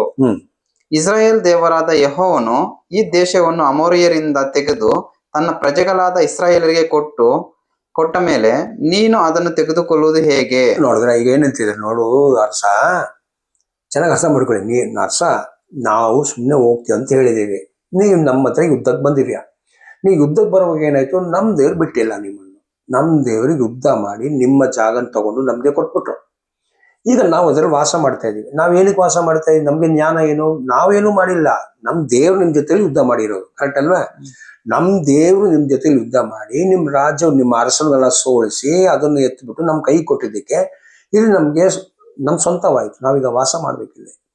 ಆಗ ನಾವಿಲ್ಲಿ ವಾಸ ಮಾಡ್ತಾ ಇದ್ದೀವಿ. ನೀವ್ ಯಾಕೆ ಸುಮ್ಮನೆ ಇವಾಗ ಬಂದು ಯುದ್ಧ ಮಾಡ್ತಾ ಇದ್ದೀರಾ, ಅನ್ಯಾಯ ತಾನೆ ಅಂತ ಹೇಳುವಾಗ ಅದಕ್ಕೆ ಹೆಂಗ್ ಎಕ್ಸಾಂಪಲ್ ಮಾಡ್ತಾರೆ ನೋಡಿ. ಇನ್ನೊಂದು ನೆಕ್ಸ್ಟ್ 24. ನಿನ್ನ ದೇವನಾದ ಕೆಮೋಷನು ನಿನಗೆ ಕೊಡುವ ದೇಶವನ್ನು ನೀನು ಸ್ವತಂತ್ರಿಸಿಕೊಳ್ಳುವುದಿಲ್ಲವೋ? ಏನ್ ಕರ್ಕೊಂಡ್ ಬಂದ್ಬಿಟ್ರು ನೋಡಿ, ಏನ್ ಪಾಯಿಂಟ್ ತಗೊಂಡ್ ಬಂದ್ಬಿಟ್ರು ನೋಡಿ. ನಿಮ್ ದೇವ್ರ ಕೆಮೋಶ್ ಇದಾರಲ್ಲ, ಹೆಂಗ್ ಜ್ಞಾನವಾಗಿ ಮಾತಾಡ್ತಾರೆ ನೋಡಿ. ನಿಮ್ ದೇವ್ರ ಕೆಮೋಶು ಈಗ ನಿಮ್ಗೆ ಇದೇ ತರ ಅನ್ಯ ಜನರು ಒಂದ್ ದೇಶ ಕೊಟ್ಬಿಟ್ರೆ ನೀವೇನ್ ಮಾಡ್ತೀರಾ? ನೀವ್ ಹೋಗಿ ಇದೇ ತರ ಹೇಳ್ತೀರಾ ಆ ಜನರಿಗೆ, ನೋಡಿ ನಮ್ ದೇವ್ರು ನಮ್ಗೆ ಕೊಟ್ಬಿಟ್ರು, ಅದಕ್ಕೆ ನಾವು ನಿಮ್ ಜನನು ನಾವು ವಾಸ ಮಾಡ್ತೀವಿ ಅಂತ. ನಾವು ನಮ್ ಸ್ವತಂತ್ರವಾಯ್ತು, ನಮ್ಗೆ ಬರ್ಬೇಕಂತ ನೀವ್ ಹೇಳ್ತೀರಲ್ವಾ? ಅದೇ ತರ ನಮ್ ದೇವ್ರ ಯುದ್ಧ ಮಾಡುವಾಗ ನಿಮ್ ಕೆಮೋಶ್ ಎಲ್ಲಿ ಹೋದ್ರು ಅಂತಾನೆ ಕೇಳ್ತಾ ಇರೋದು. ನಿಮ್ ಕೆಮೋಶ್ ಎಲ್ಲಿ ಹೋದ್ರು? ನಿಮ್ ಕೆಮೋಶು ನಮ್ ದೇವ್ರಿಗೂ ಯುದ್ಧ ಆಗಿರೋದು, ನಿಮ್ ದೇವ್ರಿಗೂ ನಮ್ ದೇವ್ರಿಗೂ ಯುದ್ಧ ಆಗಿರೋದು. ನಿಮ್ ದೇವ್ರು ಸೋತೋಗ್ಬಿಟ್ರು, ನಮ್ ದೇವ್ರು ಗೆದ್ರು. ಅದಕ್ಕೆ ನಮ್ ದೇವ್ರು ನಮ್ಗೆ ರಾಜ್ಯ ಕೊಡುವಾಗ ನಮ್ದಾಯ್ತು. ಇಲ್ಲ, ನೀವ್ ಹೋಗಿ ಅದು ಯಾರ ಹತ್ರ ಕೇಳ್ಬೇಕು? ನೀವ್ ಹೋಗಿ ನಿಮ್ ದೇವ್ರ ಕೊಮೋಶ್ ಹತ್ರ ಹೋಗಿ ಕೇಳಿ. ನಿಮ್ ದೇವ್ರ ಕೊಮೋಶ್ ಹತ್ರ ಕೇಳಿ ಅಂತಾನೆ ಇವರು ಬರಿತಾ ಇರೋದು. ಆಗ ಕೆಲವರಿಗೆ ಅದು ಇಷ್ಟ ಆಗಲ್ಲ ಕಾಲದಲ್ಲಿ. ಅದಕ್ಕೆ ಏನಾಯ್ತು, ಅವರು ಯುದ್ಧನೇ ಮಾಡಕ್ ಹೋದ್ರು. ನೋಡಿದ್ರೆ ಅಲ್ಲಿ ಬಾಲಾಕು ಇವರೆಲ್ಲ ಸಣ್ಣ ಸಿಪ್ಪೋರ್, ಅದೇ ಅವನು ಬಿಲಿಯಾಮು, ಇವ್ರ ಬಗ್ಗೆಲ್ಲ ಬರ್ತಾ ಇದೆ ಇಲ್ಲಿ. ಇವರೆಲ್ಲ ವಿರೋಧವಾಗಿ ಬಂದ್ರು, ಆಗಿಲ್ಲ. ಅದೇ ತರ ಇವಾಗ್ಲೂ ಅರಸ, ನೀನು ಯುದ್ಧಕ್ಕೆ ಬರಬೇಡ. ಕಾರಣ ಈ ದೇಶ ನಮ್ಗೆ ದೇವ್ರು ಕೊಟ್ಟಿರೋದು. ನಮ್ ದೇವ ಗೆದ್ಬಿಟ್ಟು ಕಾನಾ ನೀರಿಂದ ತೆಗೆದು ನಮ್ ಕೊಟ್ಟಿರೋದು. ನೀವು ಮೋವಾಬು, ನೀವು ನಿಮ್ಮ ಊರೊಳಗೆ ಇಟ್ಕೊಳ್ಳಿ. ನೀವು ನಮ್ಮ ಊರನ್ನ ತಗೊಳಕ್ ಬಂದ್ರೆ ನಮ್ ದೇವ್ರು ಸುಮ್ಮನೆ ಇರಲ್ಲ, ನಮ್ ದೇವ್ರು ಬಿಡಲ್ಲ. ಅದು ನಿಮ್ ದೇವ್ರ ಹತ್ರ ಹೋಗಿ ಕೇಳಿ ಅಂತ ಸ್ಪಷ್ಟ ಡಿಫ್ರೆನ್ಸ್ ಮಾಡ್ತಾ ಇದಾರೆ ಅವ್ರಿಗೆ. ನಿಮ್ ದೇವ್ರು ಕೊಟ್ಟಿರೋ ರಾಜ್ಯ ಅದು ನಿಮ್ದು, ನಮ್ ದೇವ್ರು ನಮ್ದು, ಯುದ್ಧ ಮಾಡಕ್ ಬರ್ಬೇಡ ಅಂತ. ಆದ್ರೆ ಅವನು ಕೇಳಲಿಲ್ಲ. ಆಗ ಯೆಫ್ತ ಒಂದೇ ಸಿಂಗಲ್ ವ್ಯಕ್ತಿ ಹೆಂಗ್ ಯುದ್ಧ ಮಾಡಿರ್ಬೇಕು, ಒಂದು ಅಷ್ಟು ಸ್ಟ್ರಾಂಗ್ ಆಗಿ. ಅವ್ರು ಹೇಳ್ತಿದ್ದಾರೆ ನೋಡಿ, ಈಗ 300 ವರ್ಷ ಆಯ್ತಂತ 26ರಲ್ಲಿ. 300 ವರ್ಷ ನಾವು ವಾಸ ಮಾಡ್ತಾ ಇದೀವಿ ಅಲ್ಲಿ. ಇಸ್ರಾಯೇಲ್ಯರು 300 ವರ್ಷಗಳಿಂದ ಎಷ್ಬೋನ್, ಅರೋಯೇರ್ ಎಂಬ ಪಟ್ಟಣಗಳಲ್ಲಿಯೂ ಅವುಗಳ ಗ್ರಾಮಗಳಲ್ಲಿಯೂ ಆರ್ನೋನ್ ತೀರದ ಎಲ್ಲಾ ಪಟ್ಟಣಗಳಲ್ಲಿಯೂ ವಾಸಿಸುತ್ತಿದ್ದರಲ್ಲ. ಇಷ್ಟು ದಿವಸಗಳವರೆಗೆ ನೀನು ಅದನ್ನು ಬಿಡಿಸಿಕೊಳ್ಳದೆ ಇದ್ದದ್ದೇಕೆ? ನೋಡಿ, ಆಗ ಏನಾಯ್ತು, ಮೋಶೆ ಯುದ್ಧ ಮಾಡಿ 300 ವರ್ಷ ಆಯ್ತು. 300 ವರ್ಷ ಈಗ ನೀವೇ ಹೇಳಿ, ಟೋಟಲ್ ಆಗಿ ಫುಲ್ ಇಸ್ರೇಲ್ ಒಂದ್ ಜಾಗದಲ್ಲಿ ಹೇಳ್ತಾರೋ ಇರೋದು. ಈಗ ಇದು ಬರೀ ಮೋವಾಬ್ ಬಗ್ಗೆ, ಇಡೀ ಇಸ್ರೇಲ್ ಬಗ್ಗೆ ಎಷ್ಟು ಹೇಳಿ, ಮೋವಾಬ್ಗೆ ಮಾತ್ರ ಹೇಳ್ತಾ ಇರೋದು. ಅಮ್ಮೋನಿಯರು ಇದು ಅವಾಗ ಯುದ್ಧ ಮಾಡಿ ನಾವೀಗ 300 ವರ್ಷದಿಂದ ಇಲ್ಲೇ ಇದ್ದೀವಿ. ನೀವ್ ಯಾಕೆ ಬಂದ್ಬಿಟ್ಟು ನಮ್ದಿಗೆ ವಾಪಸ್ ಯುದ್ಧ ಮಾಡ್ತೀವಿ? ಕಾರಣ ಆಗ ಅರ್ಥ ಮಾಡ್ಕೊಳ್ಬೇಕು, ಇವ್ರು ವಾಪಸ್ ಒಂದು ದೊಡ್ಡ ರಾಜ್ಯ ಆಗಕ್ಕೆ ಅವಿಗೆ 300 ವರ್ಷ ಆಯ್ತು. ಆಗ ಅವ್ರಿಗೆ ಧೈರ್ಯ ಬಂತು, ನಾವು ವಾಪಸ್ ಯುದ್ಧ ಮಾಡೋಣ ಅಂತ. ಹಾಗಾಗಿ ಹೇಳಿದ್ರು, ಇಲ್ಲ ಆಗಲ್ಲ, ನಾನು ಒಬ್ನೇ ಸಾಕು ನಿಮ್ಗೆ ಅಂತ. ದೇವರ ಆತ್ಮ ಯೆಫ್ತದಲ್ಲಿ ಬಂದು ಹೆಂಗ್ ಯುದ್ಧ ಮಾಡಿ ಸ್ವಲ್ಪ ಜನ ಅವ್ರ ಜೊತೆಲಿ ಇದ್ರು ಅಷ್ಟೇ. ಅಷ್ಟು ಜನ ಹೋಗ್ಬಿಟ್ಟು ಒಂದು ದೊಡ್ಡ ರಾಜ್ಯವನ್ನು ಹೊಡೆದು ಬಿಟ್ರೆ ಅಂದ್ರೆ ತಿಳ್ಕೊಳ್ಬೇಕು. ಹಂಗಾದ್ರೆ ಏನು, ದೇವ್ರ ಜೊತೆಲಿ ಇದ್ದಿ ದೇವ್ರಿಗೆ ಮಾತು ಕೇಳ್ಕೊಂಡು ನಡೆದ್ರೆ ಖಂಡಿತ ಶತ್ರುಗಳನ್ನ ಓಡಿಸೋಕೆ ಪ್ರಯತ್ನ ಮಾಡಿದ್ರೆ ದೇವ್ರು ಓಡಿಸ್ಬಿಡ್ತಾರೆ. ಹಂಗೆ ಏನಾಯ್ತು, ಇವರು ಮಾಡಿಲ್ಲ ಕೊನೆಗೆ ಆ ಜಪ್ತ ಹೋಗಿದ್ಮೇಲೆ ತಿರ್ಗಾ ತಪ್ಪಾಗೋದು. ಆಮೇಲೆ ಸಿಮ್ಸೋನ್ ಬಂದರು, ಅವ್ರು ಹೋಗಿ ಫಿಲಿಸ್ತೀಯರ ಹತ್ರ ಶತ್ರು ಮಾಡಿದ್ರು, ಅದು ಪಶ್ಚಿಮದಲ್ಲಿ ಇರೋದು. ಈ ತರ ಎಲ್ಲ ಮಾಡಿ ಕೊನೆಗೆ ಸಮುವೇಲ್ ಅಂತ ಒಂದು ಪ್ರವಾದಿಯನ್ನು ಕಳಿಸ್ಕೊಟ್ರು ದೇವರು. ಈಗ ಸಮುವೇಲ್ ಏನ್ ಮಾಡ್ತಾ ಇದ್ರು, ಅವ್ರು ಯಾವ ಯುದ್ಧನೂ ಮಾಡಕ್ ಹೋಗಿಲ್ಲ. ಅವ್ರು ಇಸ್ರೇಲ್ ಕೂಡಿಸ್ತಾ ಇದ್ರು. ಅವ್ರು ಎಲ್ಲ ಗೋತ್ರದೊಳಗೆ ಪ್ರೀತಿ ತಗೊಂಡ್ ಬಂದು, ನೀವು ಇಸ್ರೇಲ್ ಎಲ್ಲ ಒಂದಾಗ್ಬೇಕಂತ ದೇವರು ಸಮುವೇಲ್ ಪ್ರವಾದಿ ಮುಖಾಂತರ ಅವ್ರು ಎಲ್ಲ ಕಡೆ ಅವ್ರ ದಾನಿಂದ ಬಾರ್ಷಿಬ ತನಕ ಆಳ್ವಿಕೆ ಪ್ರವಾದನೆ ಮಾಡಿದ್ರಂತೆ. ಹಾಗಾದ್ರೆ ಸಮುವೇಲ್ ಒಂದು ದೊಡ್ಡ ವ್ಯಕ್ತಿ ಆಗ್ಬಿಟ್ಟು ಪೂರ್ತಿ ಇಸ್ರೇಲ್ ಸೇರಿಸಿರೋದು ಸಮುವೇಲ್ ಪ್ರವಾದಿ. ಈಗ ಸಮುವೇಲ್ ಪ್ರವಾದಿ ಮುಖಾಂತರ ಬಂದಿರೋದನ್ನೇ ಸೌಲು. ಸೊ ಸೌಲ್ಗೆ ದೇವ್ರಿಗೆ ರಾಜ ಕೊಡುವಾಗ ಸೌಲ್ ಯುದ್ಧ ಮಾಡಿ ಎಲ್ಲ ರಾಜನ ಒಂದಾಗಿ ಮಾಡ್ಕೊಂಡು ಬಂದ್ಮೇಲೆ, ಎಲ್ಲ ಒಂದಾಗಿ ನೋಡಿದ್ಮೇಲೆ ಸೌಲ್ಗೆ ಏನು ಈ ರಾಜ್ಯವನ್ನು ತನ್ನ ಮಗನಿಗೆ ಕೊಡ್ಬೇಕಂತ ಮತ್ತು ಎಲ್ಲ ಅಂಡರ್ಸ್ಟ್ಯಾಂಡಿಂಗ್ ಎಲ್ಲ ಮಾಡ್ಕೊಂಡು ದೇವ್ರನ್ನ ಸ್ವಲ್ಪ ದೂರ ಆಗೋ ದೇವ್ರ ಅವ್ರನ್ನ ತೆಗೆದು ಬಿಟ್ರು ಸಮುವೇಲ್ ಮುಖಾಂತರನೇ. ಆಮೇಲೆ ದೇವ್ರ ಸಮುವೇಲ್ಗೆ ಹೇಳಿದ್ರೆ, ಹೋಗಿ ದಾವೀದನ್ನು ಅಭಿಷೇಕ ಮಾಡುವಂತ. ಸೊ ಸಮುವೇಲ್ ಹೋಗಿ ದಾವೀದಿಗೆ ಅಭಿಷೇಕ ಮಾಡಿ ದಾವೀದನ್ನು ಆರಿಸ್ಕೊಂಡು ಬಂದು ಸಮುವೇಲ್ ಕಡೆನೇ ಸೌಲ್ ಕಡೆನೇ ಇಕ್ಕಿದ್ರು. ಆಮೇಲೆ ಸೌಲ್ಗೆ ದಾವೀದ್ ಇಷ್ಟ ಆಗಿಲ್ಲ, ಸೌಲ್ನ ಸಾಯಿಸ್ಬೇಕಂತೆಲ್ಲ ನೋಡಿದ್ರು. ಆಮೇಲೆ ಸೌಲ್ ಆ ಊರು ಬಿಟ್ಟು ಬೇರೆ ಊರುಗಳ ಹೋಗಿ ಅಲ್ಲಿಂದ ನಿಧಾನಿಗೆ ಅರಸನಾಗಿ ಬಂದು, ಅವ್ರು ಸೌಲ್ಗೆ ಇರೋದು ಯುದ್ಧನೇ ಮಾಡಿಲ್ಲ ಅವರು.